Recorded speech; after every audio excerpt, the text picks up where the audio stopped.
placeholder. For sure. It's been a little while. But I mean, oh, anyway, because put. Oh, no. I just put one up last night, so get off my back. All right, took long enough. But whenever we get to talking about Halloween, I want to read some first, but we'll get to that when we get to it. All right, so let's talk about real quick. Let's talk about Orange then. So it's ending, right? Yes, the last season of Orange is the New Black. One of my favorite shows ever. It's coming out next year. Okay, I got you. What? I said I got you. Yeah, we understand. One of mine as well. Can I get it out first? Go ahead. Go ahead, Nate. Sheesh. But yeah, it's great. It was great. But I have a theory as to why it's not picked back up. Because I know the show was ran through season 7. They did that back in season 4. They picked it up for 3 more seasons Netflix. I have a theory as to why it's not being picked up again. Me too, but you go ahead. And this came after reflection. I watched season 6 twice. The first time I watched it, I did not understand. I was like, I'm confused. Then the second time I watched it, I was like, I don't know. This is different. And shout out to my boy Broken Robot on YouTube. He does a lot of Orange content. Y'all cool? And so I'm gonna be honest, huh? Y'all cool? I don't know that man. Is your boy? Name Broken Robot 3000. Y'all go check him out. Do a lot of Orange stuff. He talk about a lot of shows like Wentworth and stuff like that. Okay. Yeah, he put up a video a couple days ago because Orange got canceled. Not really. People saying it's canceled. Is that canceled when they just going through the seasons that they renewed for and then they stopping? That ain't really canceled, is it? It's canceled if they stop production. If they say we're not doing it anymore, and it's like. But they were greenlit through 7 seasons though. True, but like Breaking Bad, they probably would have kept going. But Vince Gilligan was like, "I'm done with the show after 5 seasons," and so they ended the show. I don't know. I don't know if Genji Cohen would have stopped. I mean, I don't know. Like I said. Okay, cool. Right. Everything about to say I got from Broken Robot. I didn't have the words for it. Maybe because I was kind of holding off. But everything I got is from here on out has come from Broken Robot. Season 6 wasn't good, Ian. I don't agree, but okay. And it hurts me to hear what I'm saying. It was not bad, but it was not good. It was weird and it was in the middle. And okay. So here it is. I think they probably could have got more seasons. Yeah. But the show was going to a place that it wasn't early on that was very attention grabby, shock value grabby, and that's never good in my opinion if it ain't genuine. It like we talked about this before. It season 6, I believe, when the rise started, they like all the news reports in the show, so they made up obviously. All of them was like everybody was citing on that first episode of season 6 all the like riot stuff and they were talking about like school shootings through history. And they named some that hadn't happened according to the timeline of that show. Okay. That says a lot about where that show was going. It was really to get a lot of points out about maybe current issues that are going on today. And personally, this is my opinion, I don't think that show was ever for that. Yes, it did have a lot of social justice in it, but it wasn't based solely. It very much had a story and a plot, and it was going places with the characters. I think subtly but surely it changed into this thing of because we big up gay and all that kind of stuff so much, and rightfully so. I think they kind of lost where they were going in terms of the story, and it's like I think their main focus was to just get that kind of stuff in, to talk about school shootings and to talk about like prison reform and to talk about like lesbian and gay rights and all that, and that stuff is great. But when you lose what the show is, I think it's a dampener. I think that's my first point. That started last season, right? Season 5, I mean. At the beginning of season 5, I saw that. And Broken Robot, like again, for the site and for everything, he brought that to my attention. I was like, that's true. Because a lot of the stuff that they were saying, a lot of the shootings, in terms of the storyline, they hadn't happened yet. I know they said one that was really recent. I was like, okay, that ain't even happened yet. Like, in terms where y'all at in, history or whatever. I was like, that's just for like, you're just putting that in to make a point. It's like, that's not good writing to me. You shouldn't write to just get stuff in. You should write because you have a cohesive story you're telling.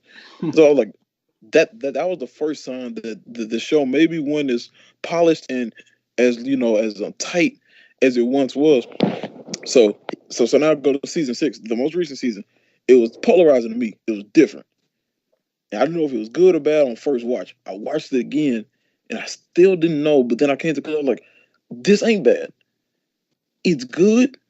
It still kind of holds the essence of Orange is, but it lost so much of what it was. And I was like, and a lot of these characters are just basic, bro. A lot of those characters were shallow.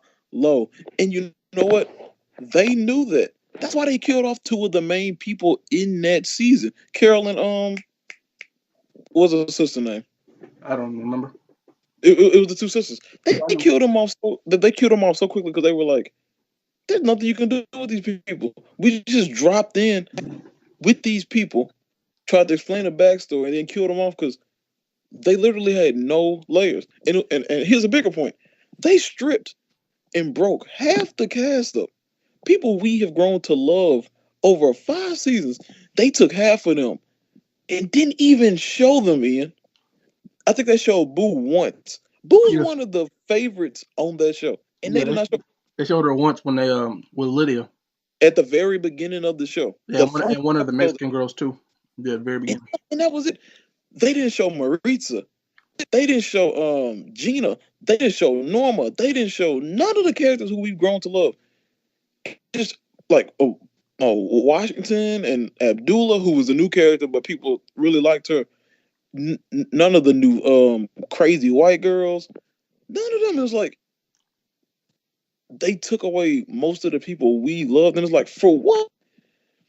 It didn't make it, and they didn't even go back to them. That they gave us the few they did, and then that was it. And you remember when the show was supposed to come out earlier, and then it was moved back, and they had to do some reshoots. Nah, Well, they did they that. never dropped the trailer. No, the show was moved back. I didn't know that. It was, and they had to do reshoots. They had to shoot over some stuff. Broken Robot brought it to my attention. He was like, that scene at the end with what's her name? Blanca, I think. Blanca. Blanca. Yeah. When they take her to ice or whatever. Mm-hmm. He said that he thought that was like the most lazy thing. He was like, he think that that's one of the things that they reshot, and he was like, you take away her now too, and it's like all the stuff going on at the border, and they're taking the kids and stuff. He like, it just feels so forced to put that in there at the end. Like, look what they're doing. It's almost just like a political, like, just look at what's going on right now, and that wouldn't be going. Well, I'm sure that's been going on for years, but the emphasis on ICE and everything happening at the border with Trump and all that, and to put that in at the end, he was like, and I'm telling, I'm only going by what he said, and it makes sense to me, but it's just opinion. But he was like, Yeah. he feel like they put that in at the last second of one of those reshoots Mm-hmm. to really capitalize on that going on, and I was just like, bruh, that makes sense. Like, I was like, I mean, in terms of the story, I don't know if that makes sense. I don't know if she'd get deported. You know what I'm saying? I Mm-hmm. don't know if that really happened in that story. And so it's just like all that combined, it was just like he think the season was bad. He don't think it was good writing at all. He thought it was poorly done. He said he think that's why season 7 is the last. And I was like, I don't think it was bad, but I think it was so many, like, it was so loosely done to me. It was like, based on the standards that I've had of Orange for the first 6 seasons, for the first 5 seasons, I was like, you could have done so much better with that season. And now you kind of put yourself in a bad position because in season 7, do you show more to people you didn't show since it's the last season? Or do you just stay with the character we had for season 6? Because it's like, we didn't see them for a whole season. Are you just going to end their stories like that? Or are you going to show? And I know that they have a history of that. But to this magnitude, they literally cut half of the people we knew. Yeah. And didn't show them, and it's like, I don't know. I really believe that's why season 7 is. I think that they were thinking like maybe after season 6 we'll get picked back up for a couple more seasons, and then it was like Netflix was like, nah. Like, I mean, I know it just has to do with viewers. I know that they necessarily don't care about the content, just people watching. Are people really watching Orange as much as they were? I know a lot of people still do, but are people watching as much as they were? And I think that has a lot to do with where the direction of the show has gone. it's became a little bit too preachy about issues, in my opinion, and it kind of went away from the story of these characters and what they're going through and all that kind of stuff. And it still does a lot of things well, even in that season. But it had a lot of shallow characters. It just it felt a little all over the place, and they kind of did that when they split up the two prison groups. I remember going to the season. We was like, we think that they're gonna kind of. Well, I did. I thought they were gonna kind of go back and forth. I thought that would have been a little bit more interesting, and then you could have still added in, some of the new characters that you did, but they completely stripped away some of our favorites, and they added stuff, and they did the reshoot. It was pushed back for a reason, and I think that they like added some stuff that they thought was necessary for today's time, for today's climate, and I think it did a disservice to the show, and I think that's why season 7 will be the last, and I think that's why Piper got out at the end. I don't know, man. The season 6 was polarizing to me, and I'm kind of leaning towards like I didn't appreciate it as much as else. I don't think it's bad, but I don't think it's good. I think that's why the show is not going to be on much longer. I think they lost direction. It kind of reminded me of The Walking Dead, but nowhere near as bad. But I think that's kind of what happened with it. I thought we were gonna. I didn't know we were speculating. I thought it was gonna be talking about what it meant to us and why we thought it was important and stuff. We can do that. Yeah. But this is what I'll say. It's not the best season of Orange is the New Black. I wouldn't say that. But I also don't think it's the worst either. I think it's better than season 3, or as good. Crazy. I think it's as good as season 3. Nah, not at all. I think it's as good as season 3. I think it's a little worse than season 1. I mean, to me, the best seasons are 2, 4, and 5. Yes. So, I mean, like, have you watched any other reviews of this robot guy of any other shows or just Orange? Like I said, he watched a lot of shows I don't watch, like Wentworth and stuff like that. I know, but have you watched any personally? No. Okay. So this is what I'll say off top. The show was always about social change throughout the entire show. I mean, I cite, well, we'll get to that in a minute, but I think the season was about a paradigm shift to switch us away from what we've known by switching up people, because I think people were like, I want to leave the show and do other things, and which is a big reason why a lot of people left, because Marita is on like a sitcom on like a network show, so she's doing her thing, but I think they're all moving on to different things, and I think the point of that switch to go to Max with all these new characters, half and half, was one to do a paradigm shift, and I think they did assume they were going to get more seasons, because then this would be the new paradigm of the show, and they would explore societal ills through that as well. I mean, I agree. Like, you could, watching this season, you can definitely tell that they lost the budget, because I'm pretty sure people tuned out in the last season because a lot of people weren't happy with the ride stuff. They just felt like it was just buying time, even though I think that's a great season of television. I do too. I think a lot of people got the Pusey does also. Yeah, a lot of people checked out on that. The same way with like Glenn and The Walking Dead. Like, you can never. I think stuff like that, you have to set up a paradigm, for it moving forward. Like Game of Thrones first season, they killed the main character of the show. At the very end of the first season, they sliced his head off, and everybody was like, "The fuck? He's the main guy." And they kept the show going, and it got bigger and bigger. And they set up a paradigm of like anybody can die. Your favorite characters can die. The main characters can die. Like, and so people expect it. I think with The Walking Dead and with Orange, your expectation is, I love these people. They haven't done it so far. Exactly. So when it does happen, they're like, I don't want to watch this anymore. Like, they're killing off my favorite characters. I get that. The Walking Dead, I thought would be immune to that, but they didn't kill off enough big people as often. Like, I think they should have killed off like bigger people more often. But anyway, that's not the point. You saying Glenn should have died so much earlier than he did? Glenn should have died when he fell off that fucking dumpster. Like, that was the first thing that they did horribly wrong. If he died there, I would have been like, this sucks, but like, that's good television. They decided to let that man live way past his date. There was a couple times when he was like, "Oh, he dead," but no, he's not. Bro, the emotion of that scene, like, I legit was about to cry. And there's a couple moments. There was a moment when all the zombies stormed Alexandria, and they almost got him, and then they came with the machine guns and got Glenn right at the right time. It was the season prior to that when the dude who shot himself when they fell. Yeah. Remember when Glenn was chasing him into the woods? Oh, he choking him. And then he threw the zombies on him, and you're like, "Oh, Glenn's dead." Obviously, there's like 4 zombies on top of him. He's gonna get bit at least once, and never happened, right? And all that kind of stuff building up. It just got too much. And then when they finally killed him, Be people were like, frustrated with that too, though. yeah, I think if he had died in an episode where that dude shot himself on top of that dumpster, it would have been one emotional, and I think people would have been like okay with it. But the fact that you kept on doing it just kind of fucked up. Yeah. Anyway, not off that. I think this was a really good season that was weird and definitely, like I said, because people I think were checking out of the show throughout the fifth season, especially. They had to take budget cuts, and you can tell that the show was a lot cheaper because it all takes place indoors. This most recent season, and whenever they're outside, they're like in a small room, like Yeah. because people cost more because they know and maybe part of it was they had to fire people because they were like the money is getting tighter because these people now are commodities because of the show, so they want more money. So now they're like, we can't afford to pay you because we still have the same budget, so let's cut back on the production value. So all that added into it. Yeah. It felt like a very different show than what we had before. I agree. And season 3 was they were outside so much. You think they used up a lot of their money though? I don't think that's the case at all. I think Netflix's pockets are deep, and that show was huge then. And I think it was huge up until the season before this most recent one. And I just think that they getting so big that the money gets tight.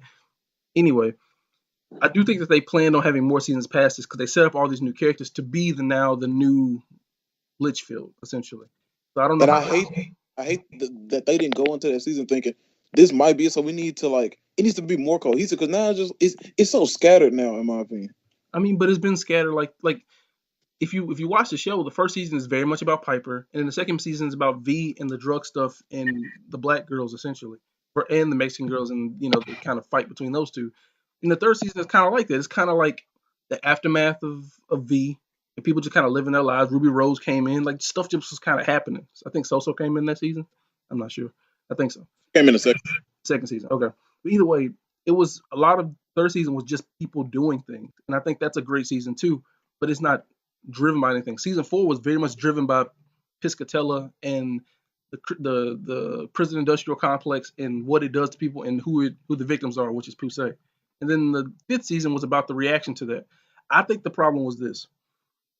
I think the show should have ended with the sixth season because I think that riot. I think because they planned on getting more seasons because the show was so popular, they threw in the stuff about the guards dying and all that. I'm telling you, if they thought that they were only going to get 7 seasons, they wouldn't have put that in. Because what I would have done, I would have been like, let this season be about the change that they bring, and the final season be about seeing these women getting out of prison one by one, and it ends with, maybe vignettes of them in their normal lives. Like the sixth season should have been the final season, but I think they just assumed, and I guess now they got to speed that process up even more. But I mean, Because I got you. It's like it's tough because it's like, okay, do you write thinking you're gonna get more? Do you write thinking this could be the end? Because if you write thinking this could be the end, what if you get more? Then it's like, damn, we kind of wrote ourselves into a corner. But then you could do the same thing thinking you're gonna extend it. Then they'd be like, nah, they're sitting you like, damn, we got some stuff we gotta kind of wrap up real quick. So which do you do as a writer? Like, I mean, I'm sure they had a contingency plan planning on if they didn't get more seasons. I think I'm sure they're smart enough to realize like Piper's out of prison now, so she's kind of the point of the show, and we could probably wrap this up in the final season. I can see them doing that pretty easily. Hopefully, they get Tasty out and unlock. no, if you done, bro. Huh? Tasty done? No, I don't think they're gonna do that. I think no, I think that'll be interesting. I think her story ends bad, and it shows like even people with a lot of potential, when you get into that prison system, it can ruin you. Like she's ruined. But Like we've seen that happen to people already. Like we've had the lady in the first season who was Piper's roommate. it's different. We've had Blanca. We've had Poussey. We've seen like that these industrial complex that treat people like slaves and not human beings. What that happens, I don't think you do that to Tasty in the end. I really don't think. I mean, I'm almost positive that she's gonna be okay. They're gonna She figure got. out. I don't know how you get out though. I mean, they're gonna figure out a way to. It's just gonna be probably. I don't forget. Caputo's probably gonna figure out a way to get that dude to confess, and then that'll be it. I'm pretty sure that's what's gonna happen. And then they'll just appeal her trial and lessen the date or something. Yeah, but all that stuff that the robot guy is talking is crazy to me because this show has always been about the social climate of the day and the No, he didn't say nothing about the social. I know I did first by saying like everything I would say after that, but that's really no, he did bring up the part about the ice stuff and then like and I think the whole like school shooting stuff. I think that was lazy writing. I mean, Because because some of them didn't happen yet, and Yeah. that's unexcusable, Ian. All right, so this is what I'll say. They did accelerate the timeline to meet certain standards so that they could make certain points throughout the course of the show. But I think the fourth season, which to me is easily the best season of the show and one of the best seasons of television, is like very much about specific times, specific issues of the day. So I would never say that this show that's a problem of the show because that season is very much about that. So if you were to say that, then you're to say the fourth season is in itself a No, problem no, because it no, writes no, no, towards that. no, no, no, no, no, no. I'm not saying you will. I'm just saying that's the implication. But also, this is what I will say to that. I don't think I think the notion that they're talking about school shootings that's bad writing. No, they're trying to prove a point. I mean, the show doesn't exist in a vacuum. It's not a sitcom. It's not about people just living their lives in prison. It's about how to use this prison system as a microcosm for the world outside, and how all these things can happen through the course of the dynamics of politics between the people in the prison. You know, they have their own culture, their own society that's very separate from how we live, and therefore you're able to mirror real life onto that. So that's what the show is. I don't Anybody who says that kind of stuff, I question way more than their taste in shows. I question like, oh, you don't one of those people who like don't like the Last Jedi because there's women in it. Like that's the thing I worry about. So I like Well, I think we just have to agree to disagree because like I never said like I think the whole show was about that stuff, which is why I gravitated towards it because it was speaking on stuff that a lot of shows don't. What I'm saying is it's lazy to bunch in every single school shooting just to make a point when there's plenty that happened before the orange in terms of the timeline that you could have used instead of bunching in stuff that hasn't happened. I get you trying to make a point, but you can make a point inside of a show that is very much talking about a wide variety of issues and also do smart, accurate writing. And that would just, I think that's lazy and it would just, it's too much of trying to prove a point, in my opinion. You can do that and it'd be tasteful and don't have to be like, exaggerate because some of that stuff didn't happen yet. And that's just facts. And wait, and also that show does have a timeline from where it starts to where it is now. It does happen within the time period, and it's not 2018 and 2019. yeah, I know. So Nate, I agree. I mean, that's how, that's like weird and jarring because because you've calculated the time and you know that that's not when that happens. But I think that's a problem what you do when you have when you tell a show about a limited time span over the course of like a year. I get that. That's a problem, and they do what they can. I don't mind it that much because one, I think those things are important to talk about, and it doesn't bother me that much. It's not that big a deal because a lot of it. I mean, a lot of the show is just them with each other. They reference stuff outside, but that's not the show. Also, I just lost it. I had it. Uh, damn. Yeah. Oh well. I'm and sorry. I know that show is very much about morals and societal issues, and I love it about it. And I'm not saying that has made it less than recently. I'm saying the writing I think has gotten less than, and I think the budget that you talked about makes sense, and I think that they kind of put themselves into a corner with the writing in terms of the sixth season specifically, because I did think that they thought they were going to get more seasons, Yeah. and I think they kind of put themselves into a corner. I was really talking about the writing, like, and I don't. I think a lot of stuff he said was true, and I just agree with it, and I think that's cool. You see it differently. That's fine. But if you want to get to the legacy of the show, we can. We can still talk about this. Okay. Just one more thing on that. This wasn't what I was thinking of before, but I think this is important to mention. The show did write itself into a corner by adding in the stuff about the death of the cops and then the actual crime aspect of murder and all that. It's I think that part of the beginning half of that season, where they essentially bring them into the interrogation room and try to turn them against each other, is one important in the show and something that you don't see on television a lot. Sure, the overall arc of the show maybe comes has an issue because of that one plot point that comes in. It does tie things into a corner. You have to have retribution for these actions, but I think this show has never been about the overall narrative of the show, the arc of everybody. It's about moment to moment and what it's trying to explore with these characters and what it's saying about the prison industrial complex and its relation to America and politics at large. So I think like I said, I don't think season three is as successful as like 2, 4, and 5 in terms of writing significant arcs over the course of the 13 episodes. But what I think it does, and what Orange New Black has always done well, is explore individual character beats and themes that need to be talked about, and is done in a smart, funny, insightful way with some of the best actors, period. And I think that's why I watch the show. So regardless of whether or not I think this season was kind of sloppy, of course it was. Like it's really weird how different the show is. But at the same time, I still got Flock and Cindy on, radio at the prison. I love that stuff. I love Tasty. I love Piper and Voss, I guess. I love Morello. I love Nikki. You know what I'm saying? Like, and the new characters, I really like them as well. I mean, I didn't love them, but I just met them. So all of that together is like, sure, it doesn't come together as the best thing ever and most tight thing ever, but I don't think that's ever been the best value of the show.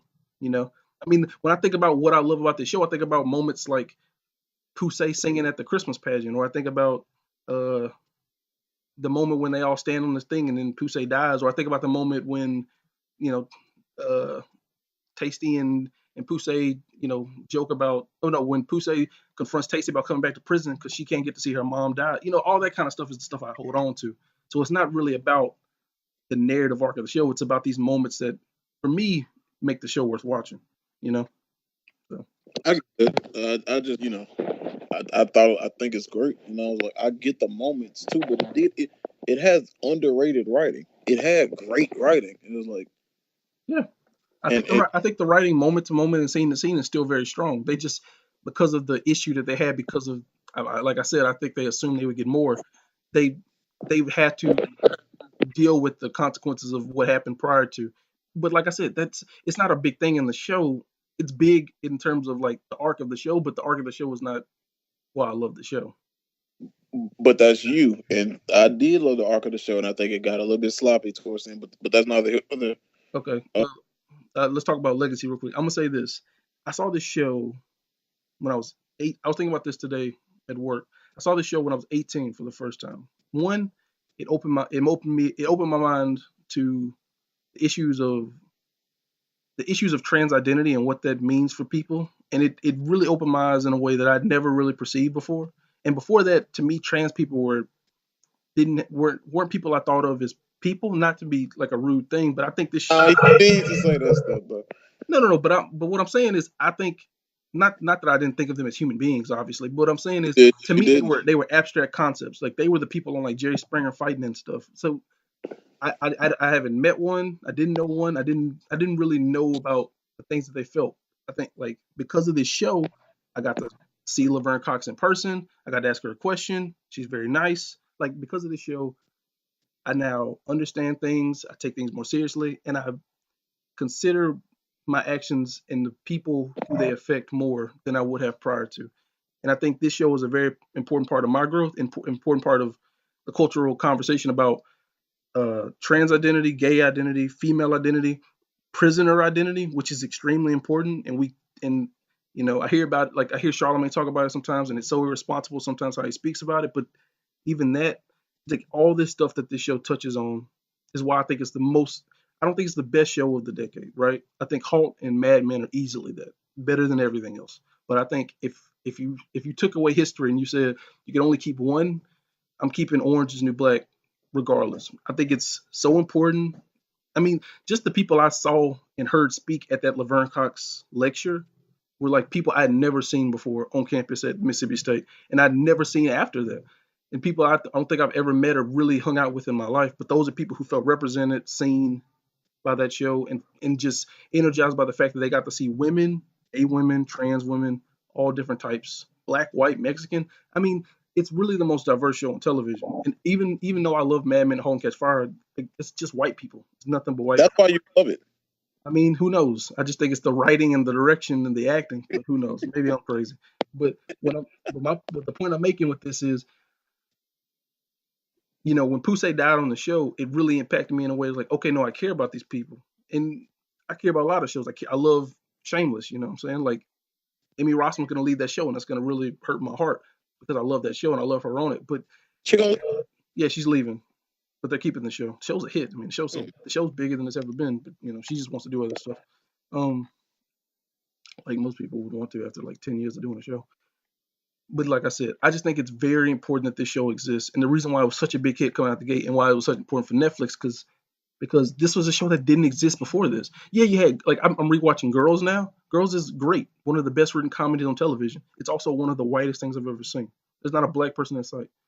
Donald Glover shows up in season 2, and he's a Republican black dude. So it's not even like, you know what I'm saying? Like it's crazy. But like the Girls, Lena Dunham started this revolution of like women being the creative minds and the force behind television, and then it's just all white women. And then you had, I mean, it. Of course, there were people before Lena, but she got a real mark for it. And then Orange kind of came in and blew it up to a point. It's like they don't have to be beautiful, they don't have to be attractive, they don't have to be people you've seen before. They can be like a random character actor here who's a Mexican woman who has been working 10 years and hasn't had a real break, or it can be a woman off Broadway from Juilliard, like uh, I don't forget Tasty's name, but I know Samira Wiley Daniel. and Daniel Brooks, right? Or it was Daniel Yes. Harris. It's Daniel Brooks, yeah. Daniel what? Daniel Brooks, right? Or am I crazy? Yes, man. Okay, Samira Wiley and Daniel Brooks. And like that's what I'm saying. Like that's why I think this show is important. That's why I think it's the most important, extremely important to me. One, it's extremely entertaining, extremely well written, and probably one of the best acted shows on TV. But it's also what I thought is also important for me and my growth as a person. So, which is why I think it should keep it. I mean, what really excites me about Orange is the New Black after it ends is that. So, like I said, I was thinking about this at work today. And I was like, that was like last year or maybe even a couple months ago when Dragon Ball Z Kai was trending on Twitter, and I looked on there and I saw like kids who were like in high school and junior high being like, "Oh my gosh, I can't believe Kid Buu just blew up the Earth. Goku got to fight him by himself. Now he ain't got Gohan with him." And I was like, "It's crazy that you and me were watching this when we were 10, 11, 12 years old, and we were right there with Is the Wi-Fi at y'all at the house or something? say what? What? I can't hear nothing inside. Huh? I can't hear anything you were saying. Can you hear it now? It keeps saying poor network connection. Let me see. I can hear you now, but I couldn't hear a lot of what you was just saying. It's okay. You can hear me now though, right? Yes. Okay.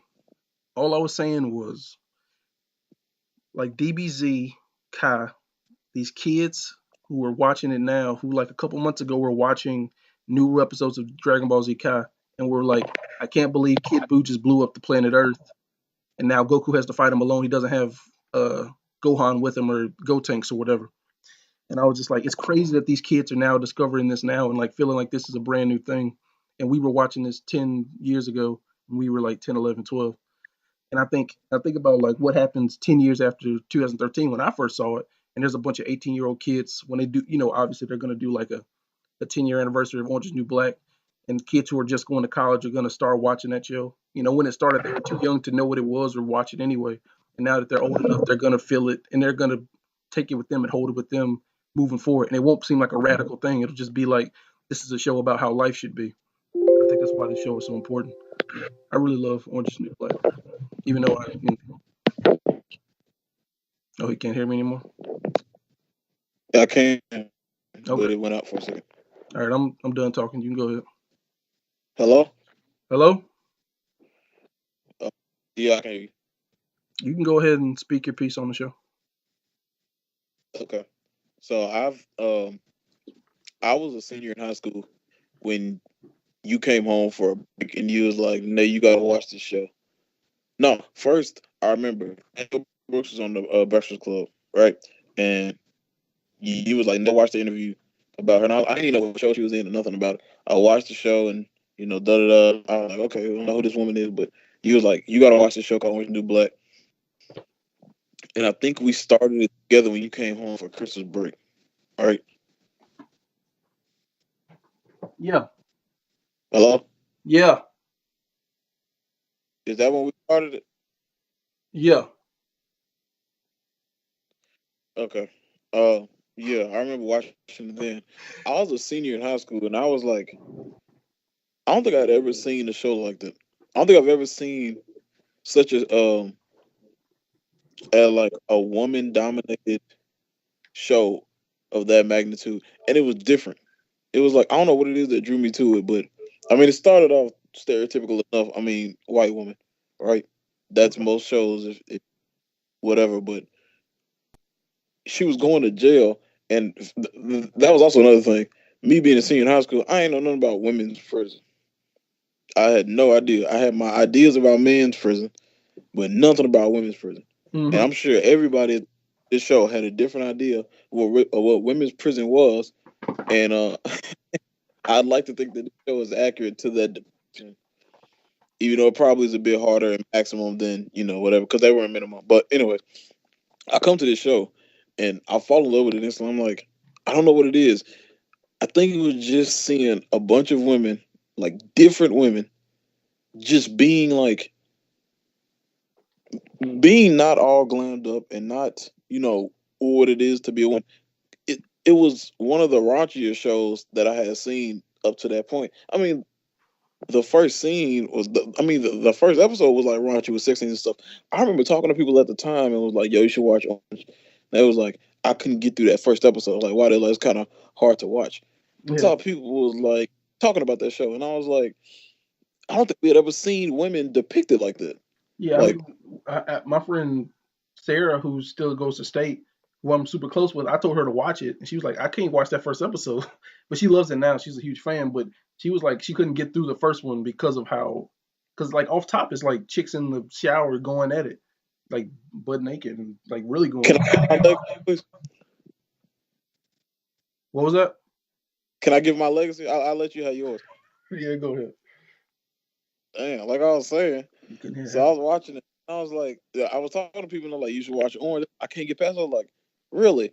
And I think that was kind of the initial thought of the show. Like, you don't see women doing that, but all people, in one way or another, talk like that, have acted like that at some point, have done things like that, or said stuff like that. It's like it completely stripped down what it was to be a woman in movies and TV shows. These were regular people. Mm-hmm. These were these were women from different backgrounds, different like ethnicities, different sexes, like genders, whatever. It had a trans woman. At that time, I didn't really know much about that. Yeah. I said I was a senior in high school, so it's like it was so different. And then you put prison on top of it, like the most corrupt system we have in our country, at least right now. It's the modern day slavery system. You put that on top of women, seeing women brutalized, seeing women, raped, seeing women have, all that kind of stuff, and it's like, and deal with all this stuff, and then still be hilariously like human about it, and like deal with it in a way like where a lot of them are laughing and all that kind of stuff Mm. about all in jail in a place where like most of us would be terrified and sad and depressed in jail, and these women would deal with it because a lot of them either knew that kind of life or it is what it is. You got to live with it. But it's like it completely changed my view of like what women can be just in terms of like entertainment aspect. But I guess also in the real world too, because at the time I did want women to be a certain way or to do certain things. I kind of still do. I'm still not out of that yet. And it's like Mm. that show showed you like well, women can do a lot of the things that men do. Nasty and raunchy and all that kind of stuff. Women can be just like a man can, and that's okay. That's what the show was saying. It was like it's okay for women to do a lot of things that they do, and it's fine because they are human also. And it was like it was just so different, and it was like, and like you said, a lot of women we didn't know. A lot of them, like some of them were from Juilliard, and some of them was just working a long time. Some of them were in a band and doing music, and they just were actors on the side or whatever. And it was different, and you had the whole dynamic from like the guards and the women, how they were being taken advantage of, and you saw how smart these women could be. Mm-hmm. You saw a lot of potential in these women. It's like just because I'm behind bars does not mean I am wasted. It gave you so much, and then on top of it, all the social issues it gave you, and all the stuff it talked about. It's one of the most important shows of all time in terms of the dynamic of like I'm not just trying to entertain you. I'm trying to give you something. I'm trying to maybe show a whole bunch of people who don't know just a little bit, because you'll never truly understand what it is to be a woman. You never truly understand what it is to be a black woman or a Latina woman or a white woman, and you never truly understand what it is to be any of those women in jail. And they try to give you a little bit of that, Mm-hmm. while also being incredibly, genuinely funny. The show is hilarious. Like it's not forced.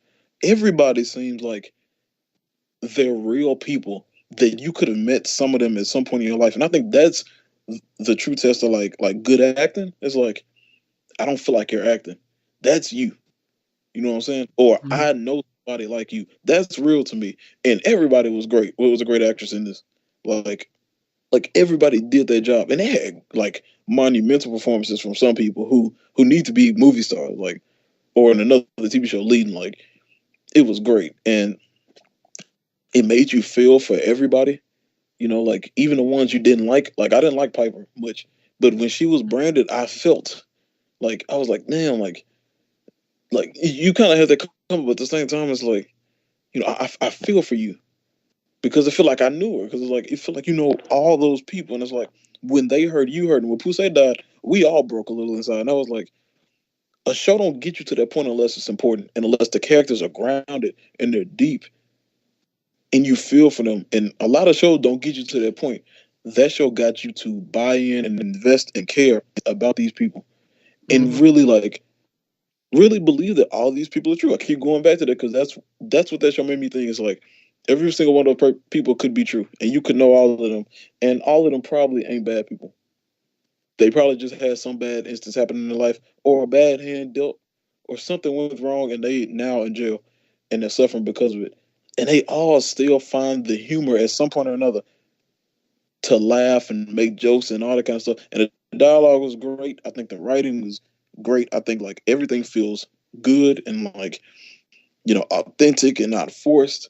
And it was just like, and when shocking stuff happened, it hit you like a ton of bricks. It had good pacing. It was, you know, even the racist ones, it captured that very well too. I don't think it was, I think Morello said she was like, an racist is like tribal. You just stick with your own kind or whatever. It's Yeah. like pretty segregated, and it's like, and a lot of that stuff can make you feel away, especially like in the fourth season with like the whole white people, like the Aryan race people. But it's like, that's real. A lot of people out there do feel that way, and it's like, but even then, like, they all come together to fight the bigger evil, which is, like, I guess the complex itself. When they go against the guards, or whatever, all that kind of stuff. Like, you can't work with your enemy to get something accomplished, even if it's for the betterment of all of y'all, because they all were in there. And I think that's another thing you got to say. Prison strips you down. It's like, it's all of us. We in here together, and it's like, ain't nobody bigger than that. You ain't bigger than the industrial complex itself, and that's something that needs to be said. I think Mm-hmm. that show was on. I think it has a lot of heart. I just feel like it's one of the most important shows. It's one of my favorite shows of all time, and I think it's one of the most important shows of all time. And it'll, I'm gonna want people. I gonna want the younger people to like go watch this show and be like, if you don't understand something about women or race or prison or anything, and you think that like a lot of this stuff is being made up, whatever. Of course, I want them to be educated further than just a TV show, but that would be a great place to start because it humanizes a lot of stuff, and it's digestible. Anybody can take that show in and find something good in it, and I Mm-hmm. think that's the testament of a good show. It's one of my favorite shows of all time. I think one of the best shows of all time. It ain't just favorite or important. I think it's well done. It's well made. It's crafted well. I think it's great, and I hope and pray season 7 wraps it up right and does a good job. And it's like, and we can just finish this great show out well because it came to me in the time of my life where I probably needed it best. Where I was, like I said, I was a senior in high school. I was young and naive. I knew nothing about like real women, like really what it is to be a woman, and also what it is to be a woman under the thumb of a man, like in something like prison, like where rights are stripped away. I had no idea, and it's like, you think you know until you see it, and it's like, you got to see it to believe it, and that's real. Mm-hmm. And Orange is the New Black. it's a triumph of a show. I'll say that. Yeah, I agree. All right, what else? We can talk about Bad Times real quick. I thought we talked about that already. I don't think so at all. Oh, wow, I love that. Yeah. I thought it was dope. I'm a little removed from it because I completely forgot about that. But no, I think that was great. It's one of the movies that builds wonderfully, and it's like it's a long movie, but it don't feel that long to me at least. And it built great. It built greatly. Cynthia Erivo is a star to be made. I'm going. I want my credit from everybody because I'm putting y'all on right now. Let me put nobody on. Yes, I heard you about Cynthia. didn't know about Cynthia Erivo. Don't even say it. I put you on I heard first. about Cynthia when the movie came out. Nope, nope, you didn't. You didn't. Look, what I know is that Widow trailer be going off in the theater though. That'd be bumping. That woman is amazing. Jeff Bridges did a wonderful. The whole cast was great, You but hear what I said? I heard what you said. Yeah, everybody did great. Jeff Bridges was great. Cynthia Erivo, beautiful voice. John Hamm did his thing. Spoilers, I was bummed when he got killed so early, but I was like, hey, When the bullet went through him and then hit old boy, I was like, "Damn, that's crazy." I was just bummed. It's like, oh, he's just trying to do the right thing, and now he did. You know what my favorite character might be after sitting back with it. The kind of like bellhop guy. I can't think of his name in real life, but Yeah, man, his story was so and to see all he went through and to know like his I did terrible things. I was like, damn, like spoiler alert. Then when he died, I was just like, it hit me a little bit. I was like, damn, man, like I just thought it was deep, and it was like, because I didn't know all he had. I thought he did something in terms of the realm of that place, and I was like, that caught me I, off guard. I wasn't expecting that. I was expecting some big twist, kind of like Cabin in the Woods. Well, he said like management or whatever. I was like, okay, management is gonna come out and fuck some shit up, but it didn't happen, and it was just like I it mean, is what it was. But that's why he's in charge of the hotel probably because they know what he's capable of. maybe so. But yeah, man, it was a great movie. I'm glad I spent money on it. Yeah, same here. Chris Hemsworth was great. No, Oh, he was, and that little girl was great too. yeah, she's dope. She's old too. She's like 21 years old. She don't look that old. Is she? Yeah, she's 21. Yeah, What about dang, I Dakota thought she was Johnson? like, She's dope. yeah, everybody did great. She was great too. But I was surprised when she got killed though. I was like, whoa. I thought at first I was like, it's gonna be the bellhop, and I was almost sure that Jeff Bridges was gonna die, but he didn't either. I think that's true. I think the director was great. When Cynthia and Jeff were on screen, it was magical. It was beautiful. Say what? When Cynthia and Jeff were on the screen together, it was great because they have such a good chemistry. Oh yeah, they were great together. Especially Absolutely. that moment when Dakota came with the shotgun to the glass. He was Yeah, did the singing to hide the knocks at the under the wall under the floor, taking up the floor. yeah. I love that scene. I thought that was great. Yeah, it was amazing.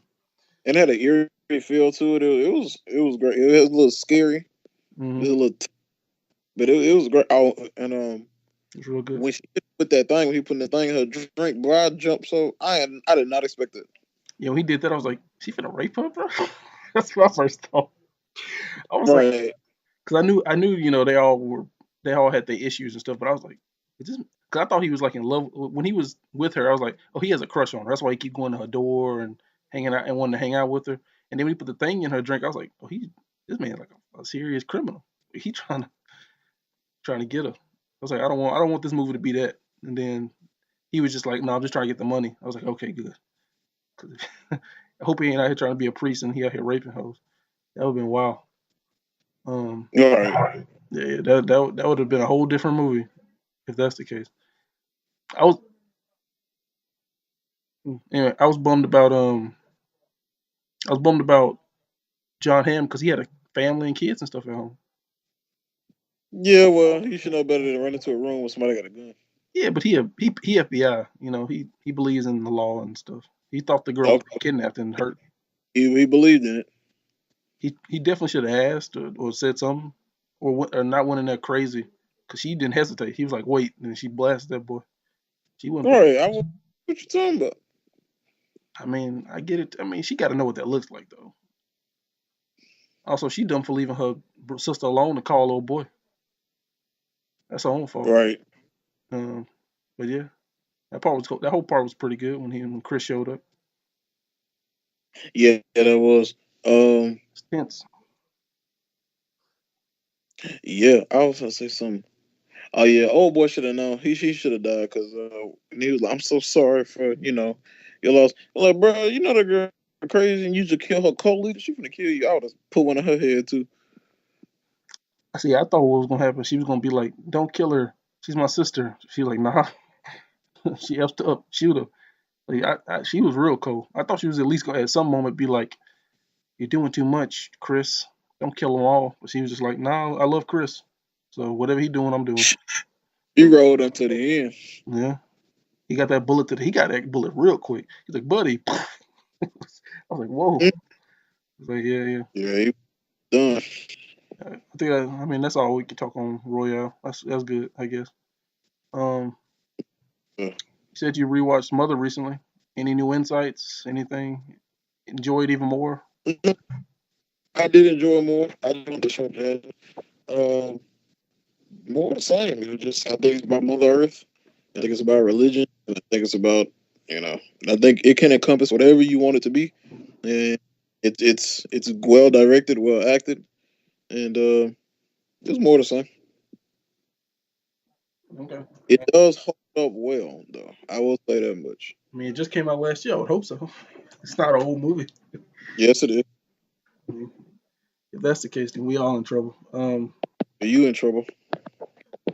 Yeah, if a year is old, then who knows? Uh, watch anything new recently? You ever watch Maniac? Come on now, gotta get on that. No, I have not. Gotta get on Maniac, bro. You gonna love it. I I'm mean, on. you on a Jonah Hill kick? Come on now. I bro, you know, mid '90s has a crew neck. No, not crew neck, but like a long sleeve white tee that just Jonah just put on his IG. It No, was like 40. it's not a tee. It's a sweatshirt. It's a sweatshirt, but it got the A24. Bro, I would love that. Buy it then. It's not that expensive. 48, bitch. You buy it. 48. That's it. You got that. You bought them freaking. Or buy it for me. You got okay about them Nikes. That's probably well over 100. Nigga, I didn't buy I nigga, said I you didn't got. buy I said those. you asked her. I'm just saying. Now, how about I ask you, since you got all the money, you buy it for me then. How about this? We both calm down. How And about you shut the fuck up talking to me? all right, look. Can you hear me? Yeah. Um, you gotta watch. You still gotta watch Maniac though. You on that Jonah Hill kick? I was on that last week when I saw that interview, and now I'm good. I do want to see mid '90s in the theater though, so Yeah, I heard it's beautiful looking in the theater. Also, I think it looks pretty dope. So I want to see it too. Um, not only that, I just think you need to see Maniac because it's pretty great.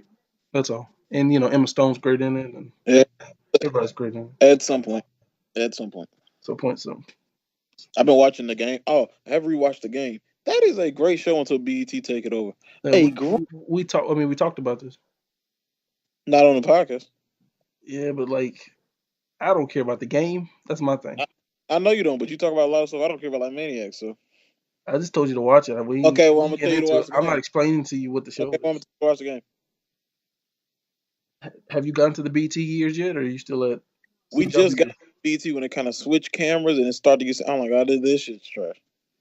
Is Tia still on? Because she leaves at some point All them still during the on, but you BT start years. to switch. Because Pooch and Tia both leave before the end of the show. You telling me like I don't know that? All I'm saying is it's not. Yeah, it stopped being like a normal sitcom like the Carmichael show. It becomes like a single cam drama comedy ish show. And it's not good. But when it was on CW, oh, it was great. Yeah. It had great writing, and it felt like it felt like everything could happen. It felt like a real life into a football player, and all that encompasses. And it was great to me. Like I think the first 3 seasons are like great TV. That's a lot of TV to watch. It's like 20 some episodes each season too. Exactly. That's a lot. That's a lot. Um, Well, you in this microwave area, y'all can only watch like 10 episodes. So I don't know. I just don't be watching TV. I'm still trying to get through. Oh, I'm still trying to get through The Haunting of Hill House, right. and that's a Oh, great show. I love yeah. it. Also, Shook Ones, Anxiety Playing Tricks on me came out today. You gonna cop? I'm not buying no books from that dude Why not? because I don't care what he has to say. You love Charlamagne. He cool.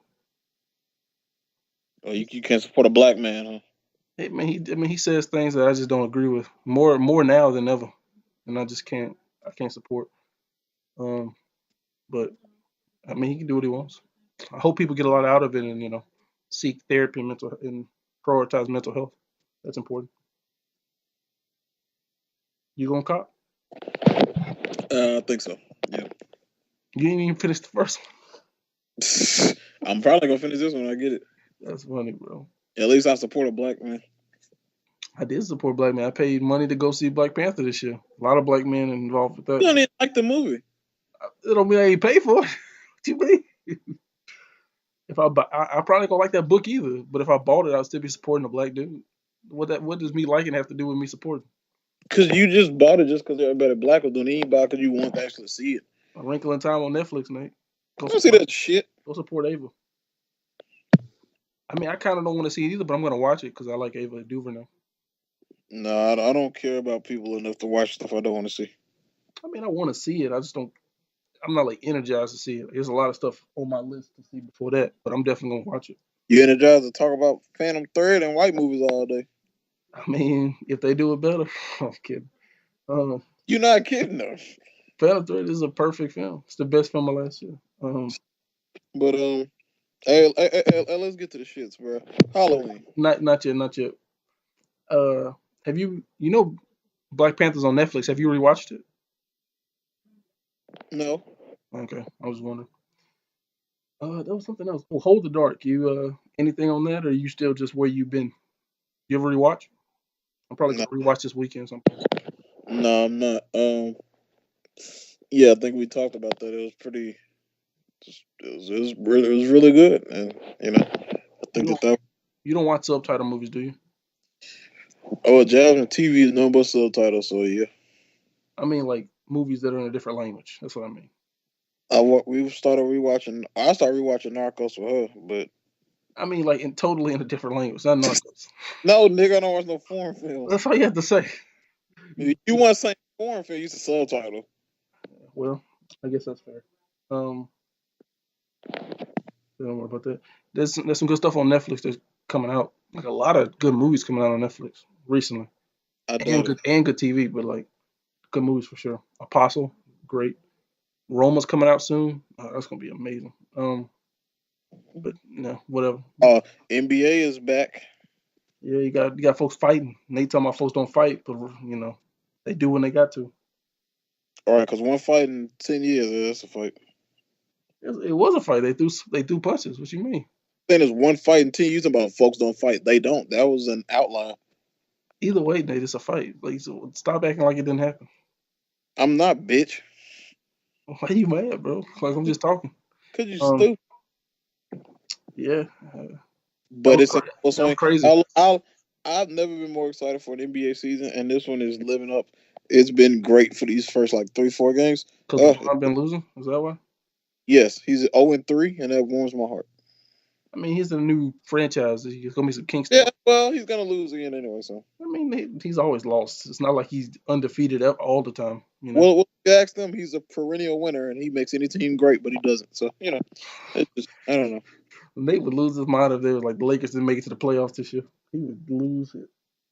I'd actually not, because I actually want them to make it and then lose terribly in the first round. I mean, wouldn't it be worse? Yeah, I guess. Like more eyes, I guess. I don't know. Sure. Let's say that happens. I doubt that would ever happen, but you like the shop though, so you like LeBron. I like some things about the shop, and no, I don't like LeBron. Oh, never mind. Oh, I do know what I want to talk to you about. I listened to a podcast recently. I think it came out like either last week or the week before. It was very recent. The Pete Holmes podcast, and he had Gerard Carmichael and Drew Michael on there. Do you know who Drew Michael is? No. Yeah, I didn't either before the podcast. He's a stand-up, and he just had a special on HBO that Gerard directed. I got the HBO app on the PS4, so I watched it on there. One, Drew Michael, hilarious. I think he's not black because he's like white people hair. He looks like Pakistani, but he's not. He says he's Jewish. I don't know what he is, but he doesn't. He's not white. He's not black. I don't know what he is. One, he's hilarious. Two, the special is beautiful. It's one of the weirdest, coolest specials I've ever seen. And Gerard directed it, so I mean, it looks amazing, which is why I told y'all to watch the trailer for it. I mean, if it looks like something you want to watch it. If it don't, then don't watch it because that's all it is. But it's. I mean, can I explain the concept just real quick? No, No. Okay. fine. Oh, okay. So it's so good. It starts off with Drew Michael and this girl, this actress lady, talking on the phone, and they're just like a couple, and they're having a conversation over long distance, and they're just like flirting and stuff, and it's really natural and really well acted. You don't see them. It's like the opening credits of the special with them talking on the phone, and then it starts, and it's just like a black room, all black, and Drew Michael comes out, and there's no audience, and he tells his jokes, and they're hilarious, they're great jokes. There's one joke in there about smashing his mom that is one of the best written jokes I've seen in a stand-up special recently. It's so good. But anyway, there's no audience, so there's no laughter. It's just him talking to the camera into the void, and every so often they'll cut away from him talking to the girl he was on the phone with, and they just have different conversations throughout the course of the special. So he'll have like a large set, like a one joke with little jokes in it. Then they'll cut to him and the girl talking. And at the very end of the special, I'm not ruining it because watching it is a very good experience. So even if you know what happens, it's still really visceral to watch because some of the sequences where he's talking to the girl are really long, and they just have like really like conversations you would have with a girlfriend. Like it's really dope. And at the very end of the special, his final joke is about being with a woman and dismantling her emotionally, and why he can't sustain relationships essentially, right? That's the end. That's the final joke in the special, and then he finishes the joke, and then he like stops and he's like, and that's it. And then he turns and he walks to the girl who we've seen this whole special just like giggling and talking and flirting with him, and she's crying, and she basically stops him and she says, "That's nothing you just said was funny. What you're doing is making excuses why you're a dick. Just because you say these things on stage don't mean it's not true and doesn't mean it doesn't hurt people. You suck." And then she leaves. He left there and he looks like he's about to like break down, and then it just ends. Um, I want to watch out. But regardless of whether or not the concept of what the special is, it's just hilarious. His jokes are. And Gerard and Drew talked about on the podcast, they were talking about why Gerard did it that way and why he think Drew was the perfect person to do that with. He was like, Drew's jokes are so good, I don't think he needed an audience. And his stuff is so confrontational and kind of mean that we needed like the girl there to balance him out and then at a certain point react to the jokes that he was telling. I can't really explain it. You really just have to watch it, but it's great. That's all I want to say. Um, all right, you want to get to Halloween? Real quick, Yeah, go ahead. bro. You don't watch any. What's your name? Drew Michaels. Drew Michael. If you don't watch any Netflix special, I'm not Netflix, but Breakfast Club interview. Watch the one today with the 85 South show. I saw that on my feed today. Is it It's funny? it was. I literally was crying. It was an hour long, Yeah, it's and long. it was so because they didn't want to leave. It was like 20 minutes before it ended. They were like, "Nah, Chico, like, nah, we took all damn long to get up here. You finally want us to leave? No, nah, I ain't going nowhere." So they stayed for like 15, 20 more minutes. Did It they was have they ever been on the Breakfast Club before? All three? EC has been on twice. Carlos and Chico never, and them three together never. I thought they had, but okay, cool. I'll watch that. It was literally the funniest interview I've seen. Okay, that's dope. I'm definitely gonna watch that. Did you like the Jonah interview? Um, yeah, I loved it actually. Yeah, Yeah. Jonah knows his hip hop, don't he? he do know his hip hop, and he is very eccentric, Yeah, he's very excited about his movie. and I get that. You know, Yeah, he in a good place. You know, he's in a very good place, and I he love probably he him. probably was low key when he was all fat and stuff. Now he looking fit as heck. You know, looking dope. Out here dressing fresh and everything. Too. Still look like he on drugs, but yeah. I can see that. All right, you want to get to the Halloween stuff? Yes. Okay. What you think? I got two things. I want to read something first, and then we can start. Gosh. All right. I'm Ian, and I love movies. All right, let's get to it. You gay. All right. So this is there's a podcast I listen to that this guy used to host. He doesn't host it anymore. It's some more people different because he didn't want to anymore. But it's one of my favorite podcasts. He's not famous or anything, but he writes about movies sometimes. He's not a big name, but he wrote this about the Texas Chainsaw Massacre the day after the election of Donald Trump. He's like a staunch liberal. So I'm gonna read it real quick, and then we can start on Halloween. Okay? It leads into my point about Halloween. After I read it, you go and talk about what you want to talk about, and then I'll go after. All right. It's where it starts. This is Patrick Rapole, and this is his review of the Texas Chainsaw Massacre, the original in 1975. So he said, the most important thing is to remember is to not have any children because they will not have the luxury of dying of old age. There will be plenty of short-term horrors, but Trump in the White House will spell the time the Earth was doomed due to global warming. So anyway, the whole eventually the sun will envelop the Earth thing is hilariously optimistic thinking. People my age won't die of old age. People in their 20s now won't die of old age. It's all over. Whatever you do now is on your own dime. So now that that's over and no action any of us take will ever matter, just try not to hurt anyone else. Capitalism overwhelmed humanism and we sold the world. The end. So anyway, now that we're all fucked, I'd like to talk about Texas Chainsaw Massacre. People talk about the Texas Chainsaw Massacre as documentary like, and to that I say, were your eyes open during the film? Texas Chainsaw Massacre does not resemble a documentary at all. Texas Chainsaw Massacre has about 30 dolly shots. Texas Chainsaw Massacre is surreal. Texas Chainsaw Massacre is a phenomenal act of directorial skill, and most narratives around its creation diminish that. Texas Chainsaw Massacre is the best film of all time, and it's not because Toby Hooper was crazy or didn't know what he was doing. There's no reason left to live. As 80 years from now, there will be no history. Um, but that being said, first things first. Texas Chainsaw Massacre has no studio title cards. Texas Chainsaw Massacre opens with stark yellow credits, purple prose narration that calls to mind true crime books, sounds of graves being dug, unclear images of corpses, exotic instruments subbing for the sound of flashbulbs. The Texas Chainsaw Massacre never ever lets you at ease. It doesn't matter what I have to say about the Texas Chainsaw Massacre. I'm doomed, as are you, because of misogyny. Make no mistake, Clinton underestimated misogyny. We all did. At the end of the day, I voted for Clinton. I'm in a blue state. It's the rest of you that are unconscionable monsters. This is the scariest movie of all time, the best horror film of all time, and it's the only perfect horror film. And before we all drown in the flood, I don't think it's because it represents anxiety of Vietnam or gas shortages or whatever the fuck. The Texas Chainsaw Massacre is a great film because it is fucking scary. And it's fucking scary because every choice made is the correct one. Primarily, formally, primarily in how it is shot and edited, primarily in how Hooper allows it to slide into chaos. Speaking of sliding into chaos, this is the best film about why it all never mattered to begin with. All right, and that's it. All right, you can talk about Halloween. Go ahead. Why you felt the need to tell me that? Because I'll talk about it when I talk about Halloween. Go ahead. Okay. Whatever.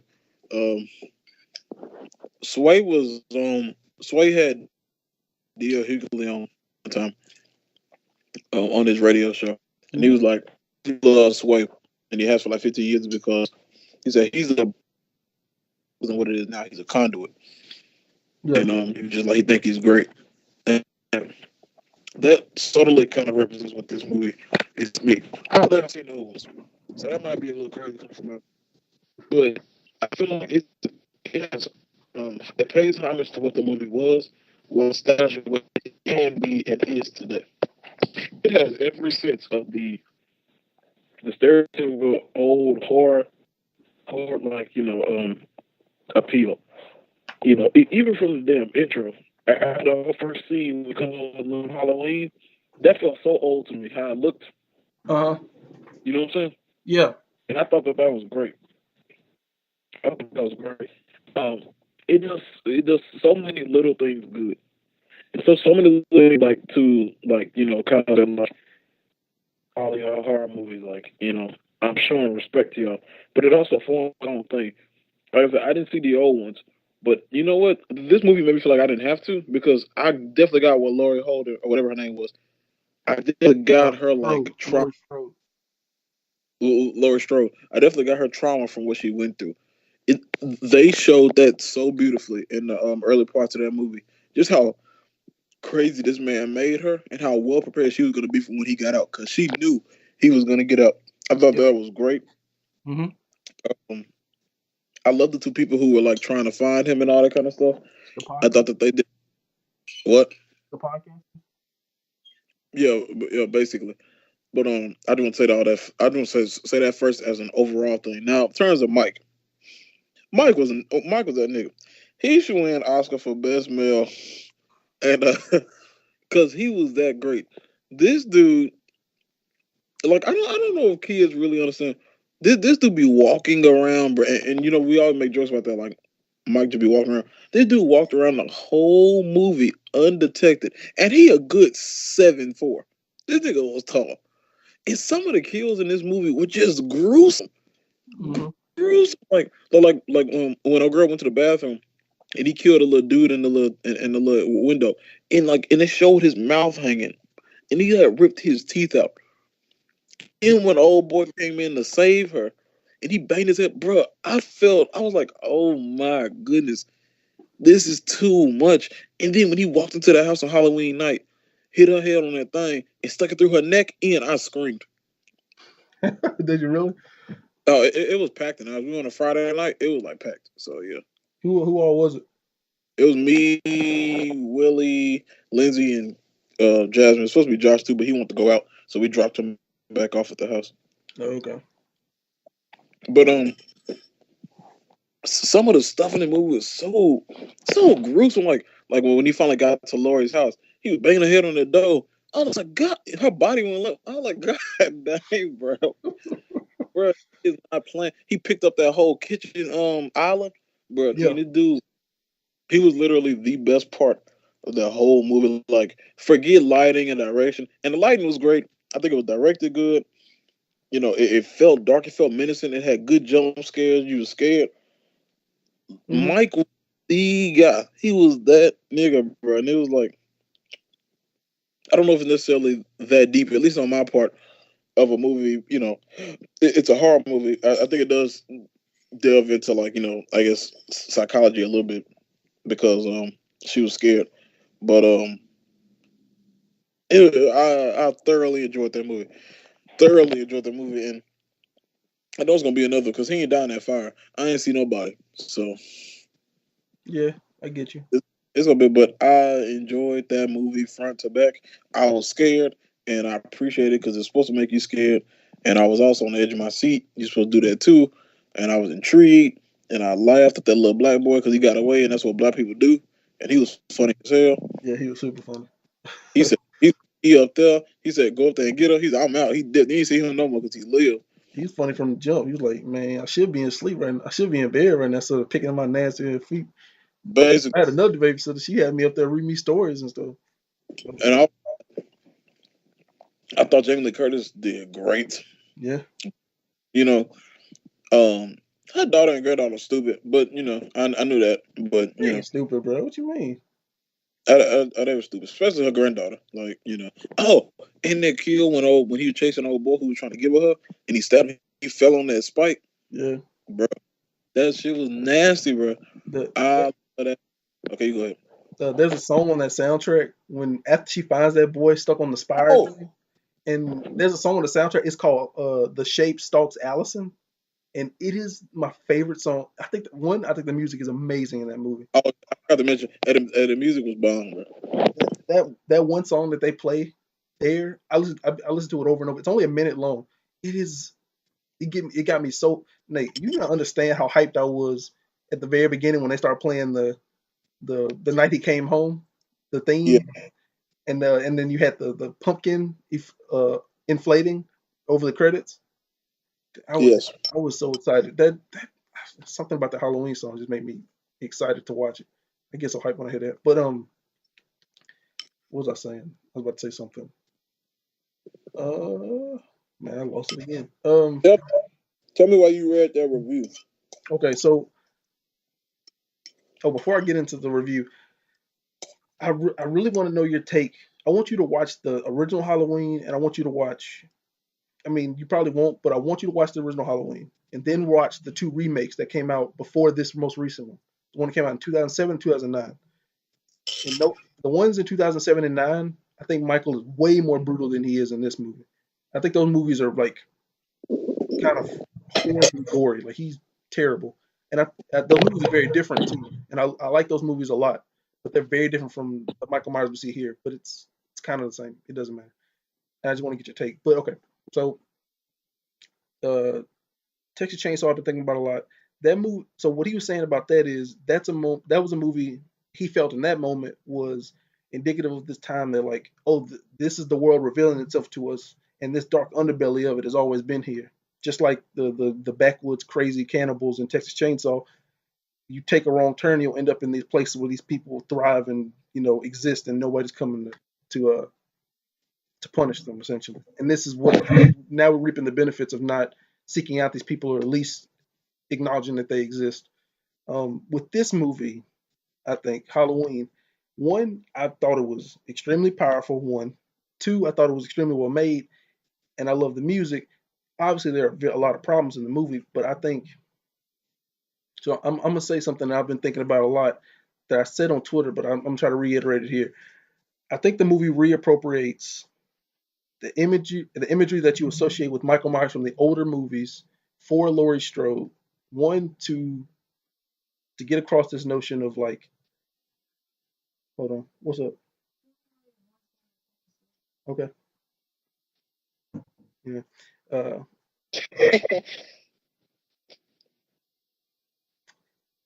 um, okay, yeah. So get across this notion of Laurie, uh, okay, reappropriating the imagery we associate with Michael Myers to essentially illustrate how uh, women are taking back their autonomy from the oppressive trauma that is inflicted on them by evil men. And I think I don't know if how you feel about the ending of this movie, but to me, what this ending was her systematically making Michael Myers a human being instead of a figure or this idea of an abstract evil. Every moment when she was going through the house, when she was closing doors, right behind her, when she would check the rooms, you know, Yeah. there's a moment in the movie, and it's like real quick. And I don't know if anybody noticed. There's a moment right before he goes down and pulls the island off and finds the daughter and stuff. He looks at one of those cages that she drops in front of the room doors. He like looks at it and he like is like confused by what it is because in that moment he realizes I can't hide anymore, and now I have to just fight. I have to be myself. Before Michael Myers could trade off the fact that one, you weren't expecting him or expecting how brutal and inhuman he was, but also the fact that he could hide in plain sight and be a menace abstract from like the physical world. If you watch that movie, what is so powerful about it is when you see him in Haddonfield killing all those random people, he's kind of existing like in between the houses and in these small corners of darkness where you can't perceive him until it's too late and he has you and he kills you. But when he's in that house, Laurie is essentially being like, "You're not going to hide in these random rooms. I'm going to find you and I'm going to get you." So even when we separate, you can't just go hide in the next room and then sneak up on me and slit my throat. Oh, You oh get what I'm yeah, saying? sorry. Oh, go ahead. Heard it, but that's a great point. It was an homage to an old scene when she threw him out the window, and like in the old one, then she looked back and he went down. Hmm. He did that to her, looked down, and everybody started cheering. And I was thinking, about like, why is this so important? And then it made sense later on, and you got me thinking about we talk about all the closed doors. I think that was great. She was looking for him. Then at the end, he finally found like the place where they were hiding. She was in the she was in the back. She said, "Happy birthday, Michael," whatever. She became the like stalker, serial killer to him. Hmm. He he was looking through the house for her. And you saw how like the dynamic shifted, and it goes to what you were saying about like women taking their power back from the oppressive men or whatever, and Hmm. becoming whatever it was that they were. I thought that was great because she was literally stalking him to kill. He became the prey from maybe the first time, and it's like I love that dichotomy of the whole situation and how like it went to the dark and it showed her face. She had been waiting there the whole time, like he does, You know what I'm saying? Yeah.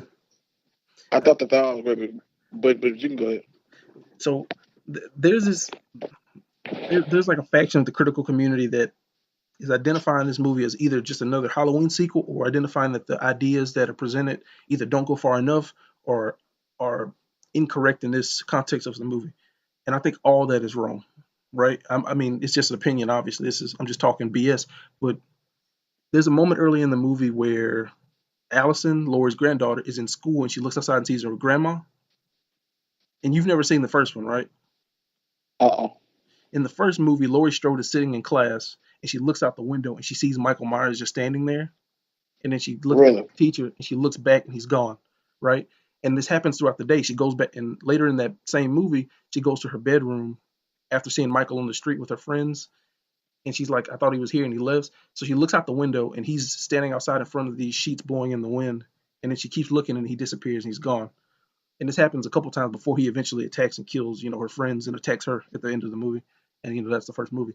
But the point I'm making is, before Michael Myers was a specter for Laurie Strode, representing something, some abstract notion of like this fear of this unknowable evil, or either this fear of like this repressed feeling inside of her, whether that be rage, whether it be sexually. And he represents this as this like blank figure that stalks her, and like he materializes in a moment. And that's kind of the point of the movie. That's why she survives, because he's essentially a manifestation for her. At least that's what the metaphor is. So in the same sense, when Allison looks out the window and sees her grandma, what she's seeing is, in the same way Laurie saw Michael 40 years before, Michael was Laurie's specter of like this unknowable thing that she's getting ready to experience because she's young and she's about to go into the world and see this, explore something that she doesn't really understand. And when she sees her grandma, what she's seeing is this ghost of like this oppressive thing that's been over her and her family. I mean, all her life, really. So when she sees her outside, she's seeing like grandma is the specter of. It's not a man outside. It's this representation of like the trauma felt by these men 40 years ago. And it's a different kind of specter. It's not fear of the unknown. It's fear of something I've known all my life.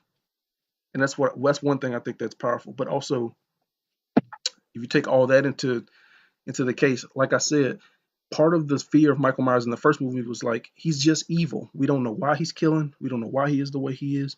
He just is. And he just kind of moves in and out of time. People can't find him. He somehow knows how to be in the right place. He's so strong. He just sets up things so quickly, and we just don't understand how he's able to do it. In this movie, what I found extremely amazing was that what Laurie did was the trauma that impacted her essentially ruined her life, in her relationship with her family, and her relationships with people she loved.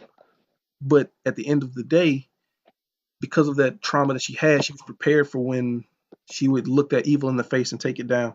So it's not about validating the fact that trauma.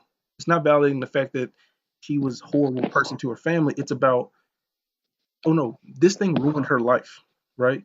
And this moment that she has to fight Michael kind of validates it, but it doesn't validate the time it took from her. What it did do, the positive, is that it allowed her to pass on to her daughter and her granddaughter this this this notion of how to defend themselves against this overwhelmingly distant and like unknown male force that's going to come regardless of whether or not they're ready.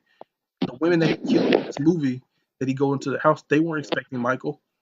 You know what I'm saying? Like, this is 40 years later. You would think they prepared for something like this. But Michael is a thing that you don't know is coming. And he kills these women unknowingly. And because he gets to exist throughout these houses, and they don't know how to address something so unknowable, versus where Laurie Strode, she's like, he's not he's not this figure of evil incarnate. He's a man who just happens to be a horrible person. So if I shut down his barrier of entry from where he's able to hide, where he's able to find me, then in the end, he's just a person who can't who can't move the way he's supposed to. And now I've shut him down, and now I can face him at my level because I've realized his tricks, but he doesn't know mine because he doesn't consider me a threat. Uh, so the one moment I realized that was the case was when Judy Greer was or Karen was down there with the rifle, and she was like, "Mom, I can't do it. I can't shoot." And he steps in, she pops him in the head, and he falls. what that said to me was like, Michael is a smart dude. He obviously knows that he can't fight a gun, so he was hiding. And in that moment when she said, "I can't do it," he thought that he underestimated her, and she was like, "No, you're still thinking in the past. You're thinking the way a man thinks. It's just like very masculine POV of like a vulnerable woman. Now I can take advantage." But that's the point. You underestimated that woman, and then after that, they got you down there. Now you're stuck, and you're looking up at these three generations of women affected and defined by the trauma that you laid upon Lori 40 years ago, and they're looking at you and saying, "This might have destroyed us in the moment, but it prepared us for this day here.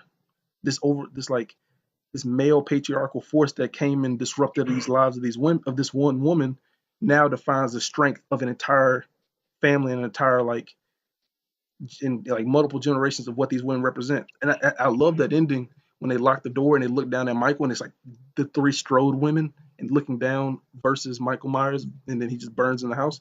I just thought that was really great. I have a whole bunch of ideas about other stuff, but you can go ahead. I do have a question for you. Mm-hmm.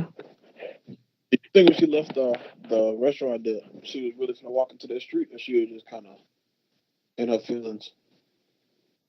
No, I don't think she was walking that street. I thought she was just tripping. Because I mean, it's hard to kind of tell. And also, I did love the scene when they went back home. Her daughter and her husband, and Mm-hmm. they left the door open, and it was just her, and she was like, "Y'all were not prepared at all." Mm-hmm. I don't know why I love that scene so well. Just like because she was just like, "I could have so easily gotten in. I know if I can get in, he can get in." Mm-hmm.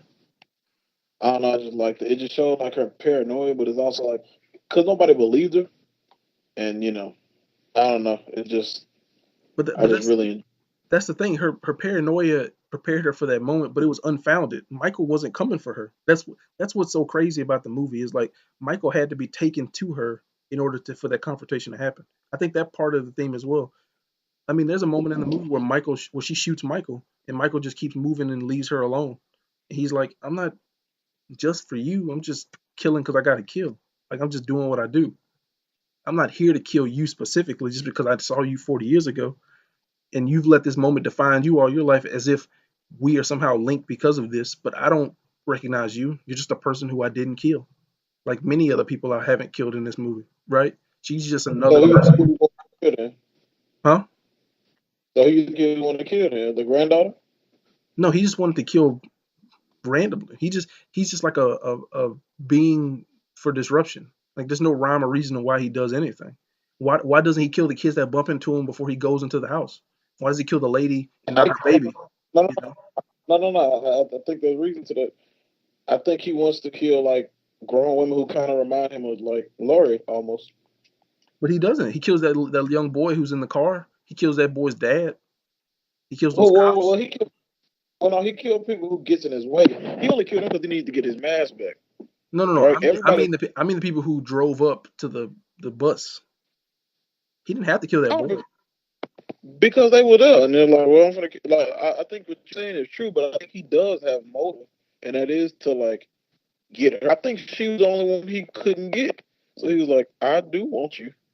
I don't think that's the case at all. Because he would have killed her back then when he saw her at the house with the gun. When she shot him. When?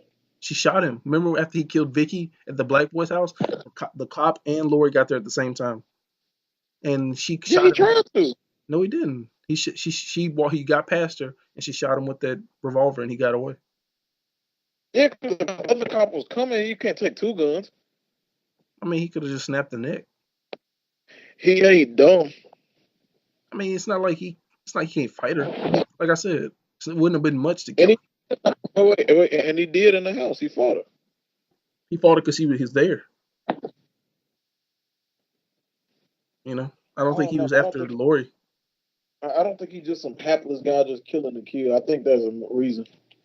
No, no. I mean, he's something I heard someone talk about today, but I didn't think about it before. Like how theatrical Michael Myers is. Like he put the sheet on top of the girl when she was dead. Like he carved up the dude's face and put a uh, what do you call it, a candle in his head and made it a jack o' lantern. Like that kind of crazy Oh, stuff. Huh? he lives for that kind of stuff. He's very like dramatic. Yeah, exactly. Like obviously he has intention in things, right? He knows when to come out and when not to. He knows not to face a gun head on. He knows when to hide. You You know, know not to kill a kid, no, he kills kids. He killed that boy. but he didn't kill the ones who bumped us. He could have so easily killed everybody on that street, but he didn't.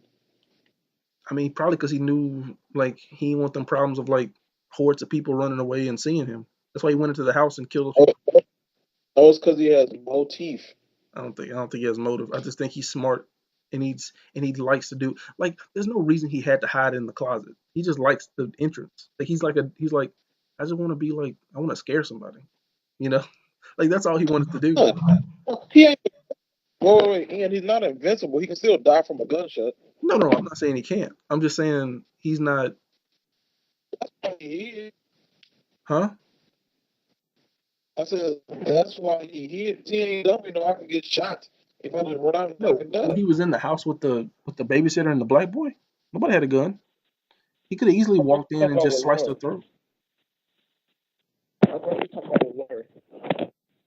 Well, of course, then, like I said, he's a smart dude who wouldn't just go up against a rifle. Yeah, he's not an idiot. Any more thoughts on it?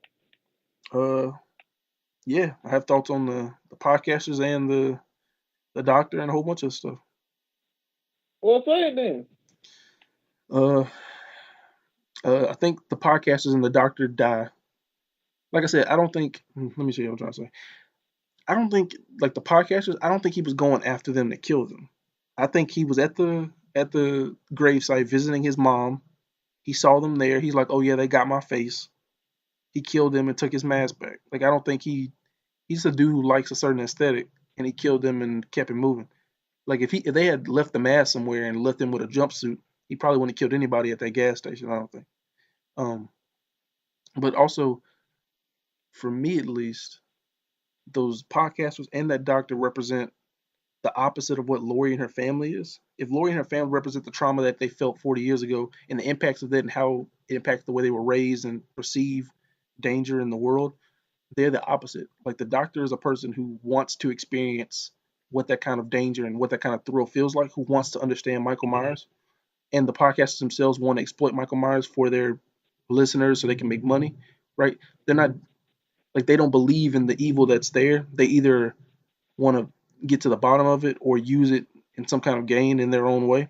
And they taunt it, right? Like Laurie Strode, if she was there, she wouldn't taunt him with the mask. She would just shoot him because she understands what Dr. Loomis understood 40 years ago was that he's like Michael Myers is evil. There's no method to why he does what he does. We don't understand why he is why he is. He's not something meant to be studied and understood. He's meant to be gone because he represents a certain type of like mythic destructive force that needs to be destroyed because he is a man at the end of the day. So the doctor is a problem. The doctor represents the antithesis of Laurie Strode because he's the one setting up this diagram to basically pit the oppressor versus the oppressed. And what he doesn't understand is he's thinking if I put him there on this road to them meeting once again, I'll understand how Michael does what he does and why he does what he does.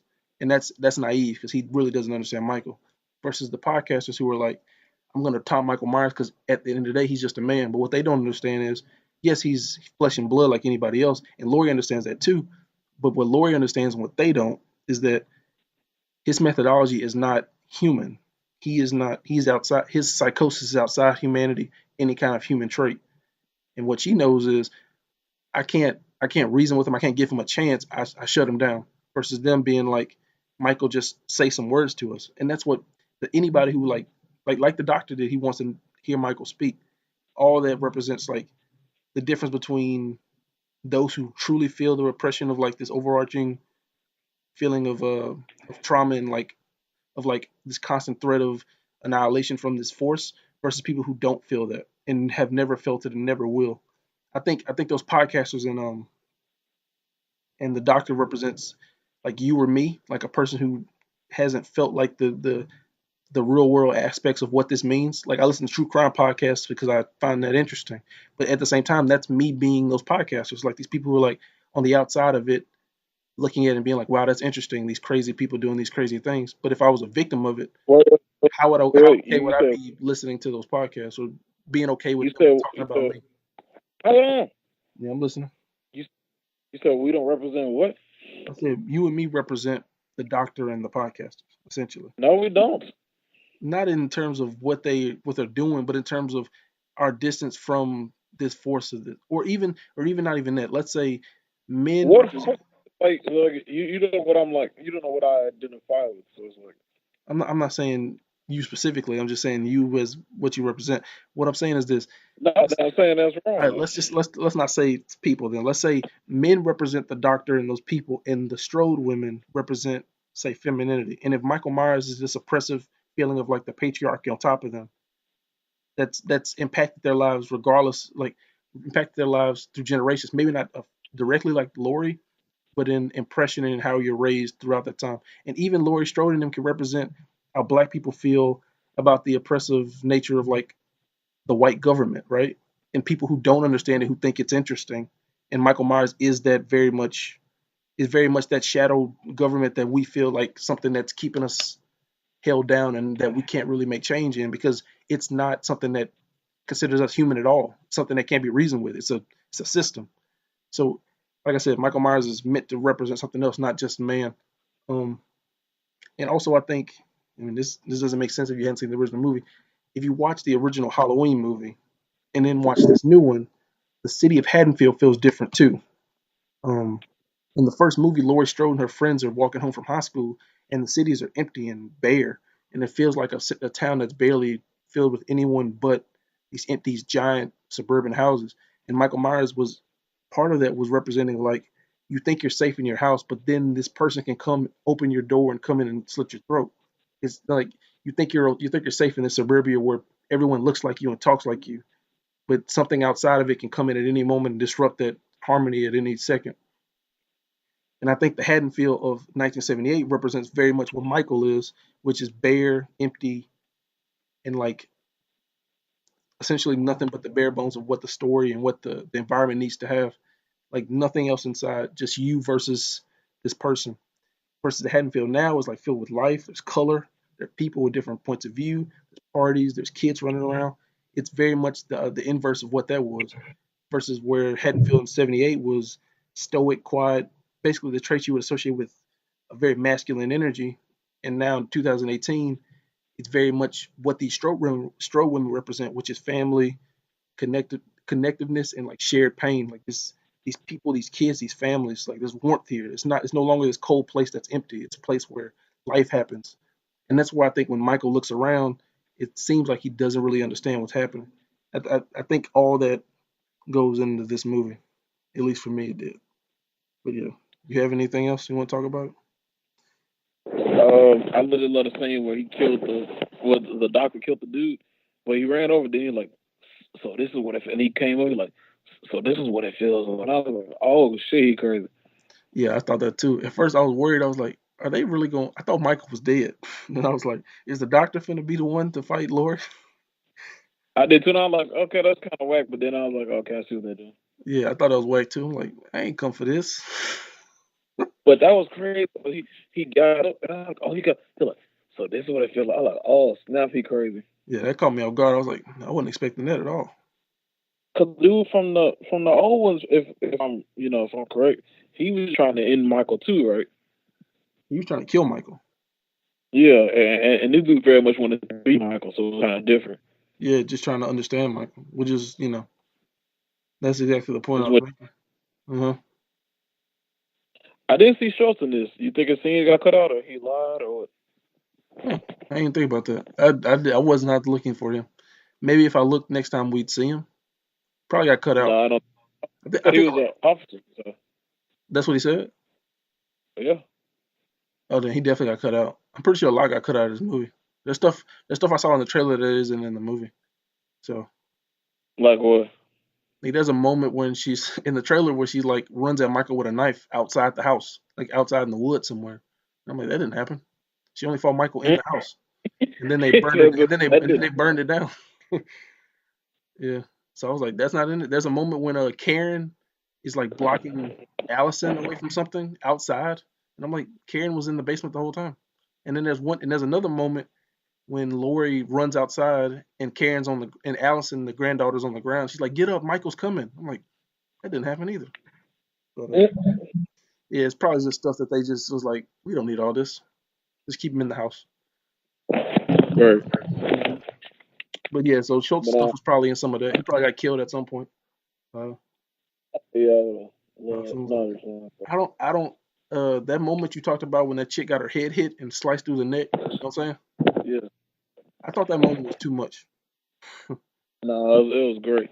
'Cause I think up until that point and even after, they showed a lot of respect for the women he killed, which I really liked.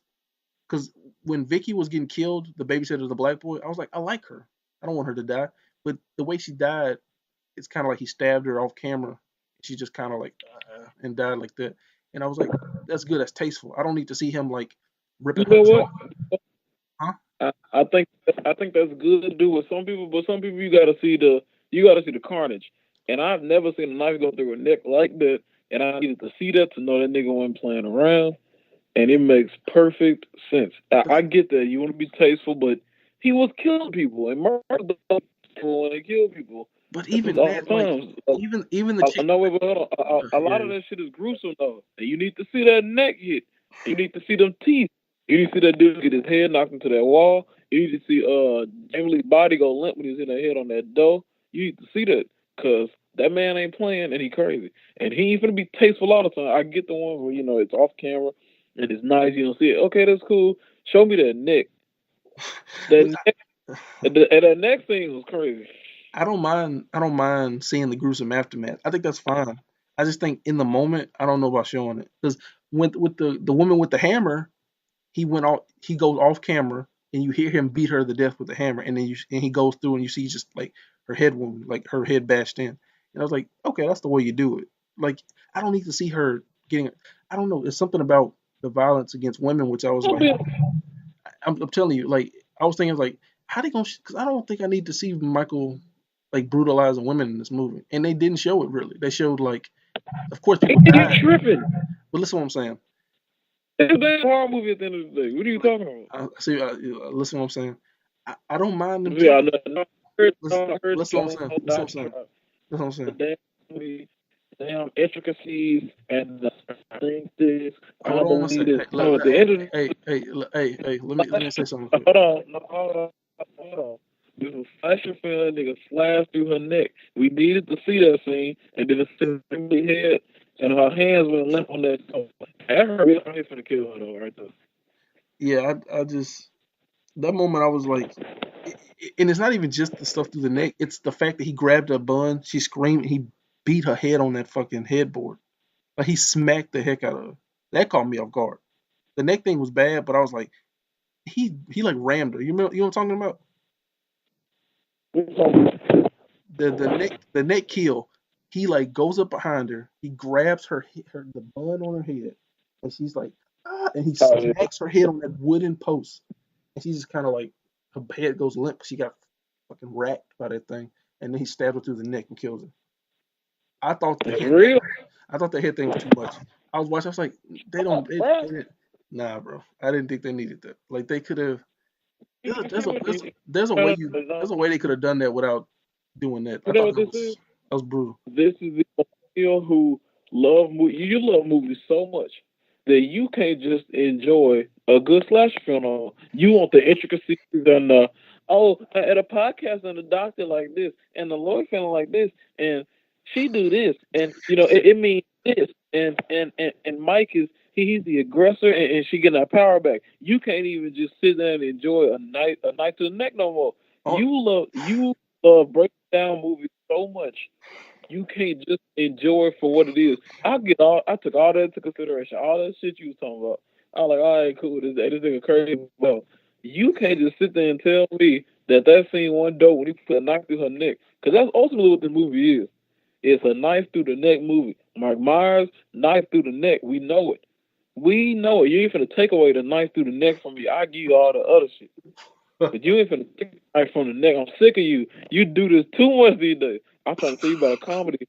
I'm trying to write comedy with you the other day. You sitting there asking me why you bring crazy it up? Why questions you bring because I ain't over it yet. I couldn't believe what you did the other day. I was like, this nigga don't even know what a comedy is. No, he want to do something else. And also, before I finish on Halloween, at the scene when he got his mask back was dope. I was like, oh, everybody threw like, oh, he be back. And the nigga, he put that mask. It was a nice mask too. I need one of them masks for Halloween. And the mask had it looked like it had sheen in the hair. Like I think they washed the hair. And the nigga didn't have no pimples on his face. They gave him a face mask. That mask was dope. Yeah, I mean, it's dope. About he opened that trunk, took it out. I like, oh, that nigga bad. That nigga ugly as hell though. We didn't see his face. No, we saw enough of it at certain times. He's like an old man to me. He didn't look. He ain't got no eyes either. No, he got eyes. One of them's No, he didn't. deformed eye though. He got a deformed eye. It was ugly. Yeah, I'll leave that. Okay. No, I was just like no, I thought a lot of the deaths were cool. I mean, I liked all of it. I mean, like on a surface level, I just enjoyed the movie. I mean, I loved the music, I loved the screaming, I loved the stalking. I mean, when he found Allison walking with that fat boy. Also, I'm glad that fat boy got killed though. No, Who talks to for real? that's the worst kind of person. I'm like, yo man, look, so you finna walk home with your man's girl, then down talk your best friend, and then try to smash? What you doing? He deserved what he got, in my opinion. I, I get that. I ain't care about that as much. I cared about if you speak to somebody, and be like, hey, how you doing? They don't speak back. You probably need to go because they probably ain't trying to talk to you. They probably do something else. I hate when people just be like, hey man, how you doing? Okay, it's kind of darker. Dude ain't saying nothing I but think getting closer. I think that was meant to be funny, honestly. No, no, I get that, but I'm talking about in real life. Ain't nobody finna talk to nobody that ain't gonna say nothing back. You just gonna dip. I mean, when you think about it, you got to think about the logistics of all that. How the heck did Michael get in there without nobody hearing that man? That man, like you said, 7 something foot tall. He hopping fences and you can't hear him. He just shouts. Yeah, he in business. Mike be running when we don't be looking. No, that man stay at that same pace he was in. He'd be looking around, going into houses and slitting throats. Um, yeah, damn, what was I about to say? That single take shot was great though. I thought it was all great. I'm glad he didn't kill the baby. Like, yeah, he ain't got to kill no baby. Chill out. That he should have killed the baby. I was like, they really finna get Michael out here killing babies, huh? He looked at it, he was like, nah, I'm straight. And he went outside. Um, I did like the shot where the woman got the knife through the neck. I'm not, like I said, I'm not a huge fan of that bit, but I love the bit where they just kind of stayed on the window. Because I thought they were gonna Yeah. cut inside and then show him inside the house. No, they stayed at that window. You saw him walk past the other window, his shadow. You saw her on the phone. She went to the window, look outside, closed the blinds. Then he came and got her. I was like, that's great. I mean, that whole shot was like he coming and you ain't gonna stop him. Like you don't know he there, but like you can just sit and chill because he's gonna be there in a minute. I got a question. Yeah, yeah. What's up? Who ain't hearing doors being closed around this bitch? Part of it, I think, is like even a normal person who's trying to get in your house to kill you, they would at least sneak in because they don't want to be seen. They trying to make it as easy as possible. But I think Michael is just like, I'm 7'2". Like ain't nobody finna really fight me. He just walks in, and I think that kind of brazenness with just like the fact that he'll just walk in and kill you, it makes it so unexpected, which is why people just don't think about it. Usually you would hit somebody like creaking the door or like tiptoeing in and try to sneak up behind you. But he's like, nah, I'm gonna walk in, grab a hammer, and just go at you. You know. I mean, just think about that. Like if you was in, I mean, y'all apartment door probably ain't closed all the time. If you were just in your house and somebody opened the door, came in, and you like, hey, what's up, Josh? And you just see it's like a 7 foot tall Michael Myers at the top of the steps coming at you, you might run and fight or whatever. But it's such a bold act that you probably wouldn't expect it. What? Like you don't expect someone to just walk in and just come and kill you. Like you expect like some kind of like procedure so they can be like, I'm trying to get you. Like people to check up on you. Like if you had an alarm No. system on, you probably wouldn't expect someone to just walk in and try to after hearing the alarm. Michael would be the type to be like, come in, hear the beeping going off, walk to your room, slice your throat, and then walk out before the cops come. You know, most people would be like, I oh shit, hope there's an alarm. you You know, might be dead. I'm sorry. You a bit naive, sir. What you mean? Where I live, the door never locked. So I'm assuming anybody that walk in ain't who I think it's supposed to be. I'm on high alert for a killer every day. I mean, y'all need to They lock don't that lock door. the Y'all doors need to lock around that here. door. They don't. Y'all gotta lock that door, bro. Like it's. And that's the only way Well, out. they So locked y'all us. can't be. That's the only way out you got at least. Wait. First of all, that ain't the only way out. It's That's what I'm definitely saying. a You back got though. If somebody coming in with porch. like a with a gat, you go run past them up them steps? No, that's like you done so. Unless you go through the What you mean? window. That's up the steps. What you gonna do? Run through the window? Yeah. I mean, yeah, that's the plan. But it's And not. it's another porch that at least the steps that you can take you to the back of the house. There's a porch. What on the bottom floor? No, up there. That's what I'm saying. If they come in the front door, you gotta go up the steps. So what you gonna No, do? no, I don't. These windows work, boy. I'm And if not they Nate. upstairs, I'm not talking then about windows. Nate, Nate, why Nate, would you, I just go out Nate, the Nate, front door if they Nate. Listen, upstairs? listen to what I'm saying. No, you not listening. I know you ain't listening. Actually, you Why would said I go out? no, no, Why no. would I go upstairs if No. they Listen. upstairs in Just the listen to front what I'm door? saying. Can I say what I'm saying? So No, because you stupid. no, I said you said you got two ways out. I'm like cool, or like two or three ways out. I'm like all right, you can go out the window, and then you said and I can also go out the thing upstairs. There's a porch outstairs where I go down the steps on the back of the back door, and I was like. Yeah, but if they come through the front, you still got to go up steps to get them. And then you brought up something about a window. I'm like, no, I'm just saying, if your route was to go there, you can't. You only have one way out. Why are they just upstairs? I'm not saying This house upstairs. I'm ain't just saying if they come through the front door, you can't get I past them can on the still get upstairs, steps. boy. Huh? I can still get upstairs. You said you can't get upstairs? I can. There are other places in this house other than upstairs and the door. There's other halls. I don't They think could be in a room, I which said then I Nate. would be able to out I my said room, Nate, then go upstairs, go to if the they back door. I said if they come in the front door and you know it's an intruder, you got one way out, which is the window. Because you can't run past them up the steps. Because they're at the door. That's what I'm saying. You said they were upstairs. You said I when I said no, walked I up in the didn't. I said you can't house, go. I said 7 foot no, I did dude not. up the Don't stairs. lie on me. That's what you said. Don't lie That's on what me. you. I said if That's they what you at the said. door, you can't go up That steps ain't because what. they're at the That ain't steps what. too. But you changing now because Look, fine. You can hear what you want to hear. I'm telling you what I said. So I know you're gonna die. So look. All I was saying was you got two ways out, and one and at essential. But you mentioned the window. I didn't think about the window. So if you're taking the window out, you really ain't got a way out. Because I mean, even in your house, if there's a fire at that front door, it's not you getting to that back porch. So it's like you just got to go through the window. That's really all you got. Um, right. And there's also a garage, but whatever. You just stupid. they the front door leads all of those places. If he's at the front door, then where are you going? You can't You get didn't to say he the. was at the front door first. You said he I was up did the steps. look, You changed look, now because you're wrong. no, You just changed. because you heard wrong, don't mean I'm wrong. I said what I No, said. you. I said what I You said the literally same way four thought of it. different times. You was like, well, yeah, if he's upstairs, why That's can't I what's just go out wrong. the front door? I'm like, Nate, of course you would. We all That's why he would be at the wrong. front door. Just be Why would he be wrong. upstairs? Why would Be he walk wrong. around the apartment, go upstairs, go Be through wrong. the back door, and then you got time to get out? Like that makes no sense. That's all I was saying. And plus, he got a knife anyway. You'd be fine. Even if he got a hammer, you'd be fine. You know, just run, just run. Really, I mean, it ain't like he was. It ain't like he was tracking people down. If you outrun him, he ain't gonna get you.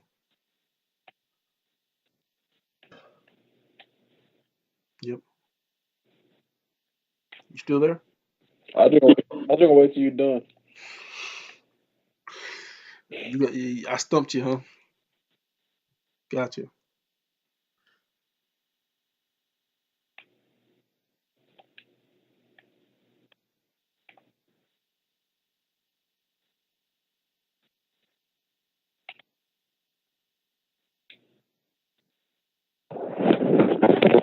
Well, What?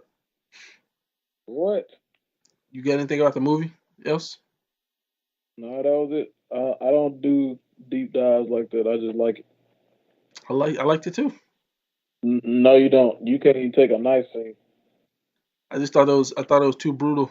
I mean, they didn't And show that's nobody. They bitch. ain't. I'm just saying they ain't show no other women getting brutalized like that. That's what I'm saying. Because you needed one. You cuck. You had the doctor getting his head stomped in. What do you mean? No, that wasn't real. That's enough. That nice scene was real because we all got a nick we can all get stabbed through. Yeah. I mean, what about the cop who got the blade in the neck by the officer? I mean, by the doctor. That was pretty gruesome. Man, no. That was real. What you mean? You get a That blade nigga in the neck like that, you push gonna bleed pin. out too. That nigga used a push pin for that, man. That wasn't real. That man did not use a push pin. What? That man had like a pin blade that he pulled out and Got jabbed a us pin a couple like times. like you'd use. But that knife to the neck was real. Ain't no knife gonna slide through nobody's neck like that, bro. Yeah, it is. There's bone there, and it ain't gonna That's slide through like stupid. that. You stupid. What are you talking about? I don't think you know anatomy, sir. I don't think you know anatomy, sir. I don't think you know anatomy. And Michael's a 70-year-old man at this point. He ain't stabbing nobody like that.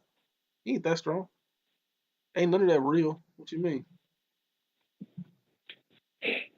Michael's 70 years old, brutalizing police officers and grown men. Can't talk to you movie critics, boy. Y'all just take the fun out of movies, boy. I tell you that much. I ain't no critic, boy. What you mean? You want to be one so bad though. I don't want to be one. I would never want to be You a movie pay critic. movie critics. You gonna do it? Nah, I'm not gonna do that. Yes, you John Campy. You just don't like want to admit it. John Camp ain't no movie critic, bro. We gonna stop that What too. is it? What is it? He's a pundit. That's what he calls himself. Yeah, He's a that's another movie word for movie. pundit. That's another word for critic.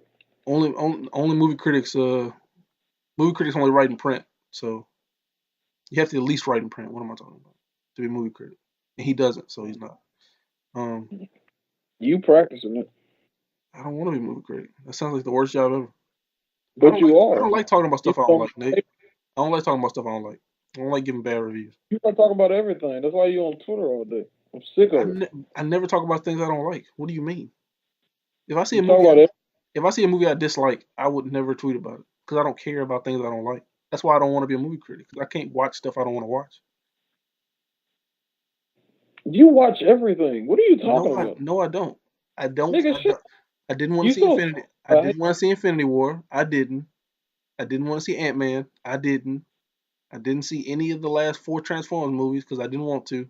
There's plenty of stuff I don't want to watch. You watch everything. So shut up. No, I don't watch everything. I don't want to see Stars Born, and I'm not. I don't know what you mean. I don't want to see The Nun, and I didn't. Like, movie critic, you gotta watch that stuff. I'm not trying to watch that. I'm not No, telling you you. don't. It be Yes, you movie critics that do. don't watch your stuff. They're not movie critics. Movie critics review everything. They are. Shut your mouth. Nate, you don't know anything. So why you trying to talk to me about I it? don't know anything about movies. I know way more about movies than you do. Nate, I hit just lying at this point. Boldface. Both ways. You see anything good, bro? Dang. You watch any TV other than the game, or is it just the game these days? Why? I'm just asking. Why? I said that's a no. That's a no from you, Chief. You gay. I'm Ian, I watch it. and I love movies. You do. Bad ones. So look,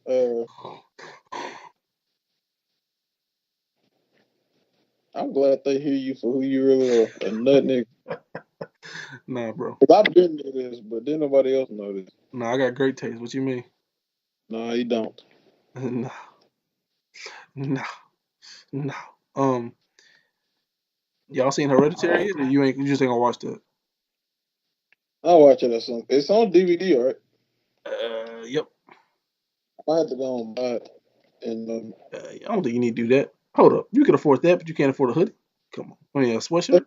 $48, you stupid cuck. Save up the what you have for that and scroll up the other 20. You got it. How about you buy if I charge you with larceny and shit? What you mean larceny? Of what?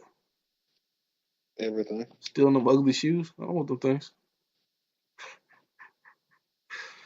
I'm And you kidding. bought I'm that fit. kidding. I'm kidding. But no, it's a legit question. What? You bought some jeans that fit? If I jeans fit, what you mean?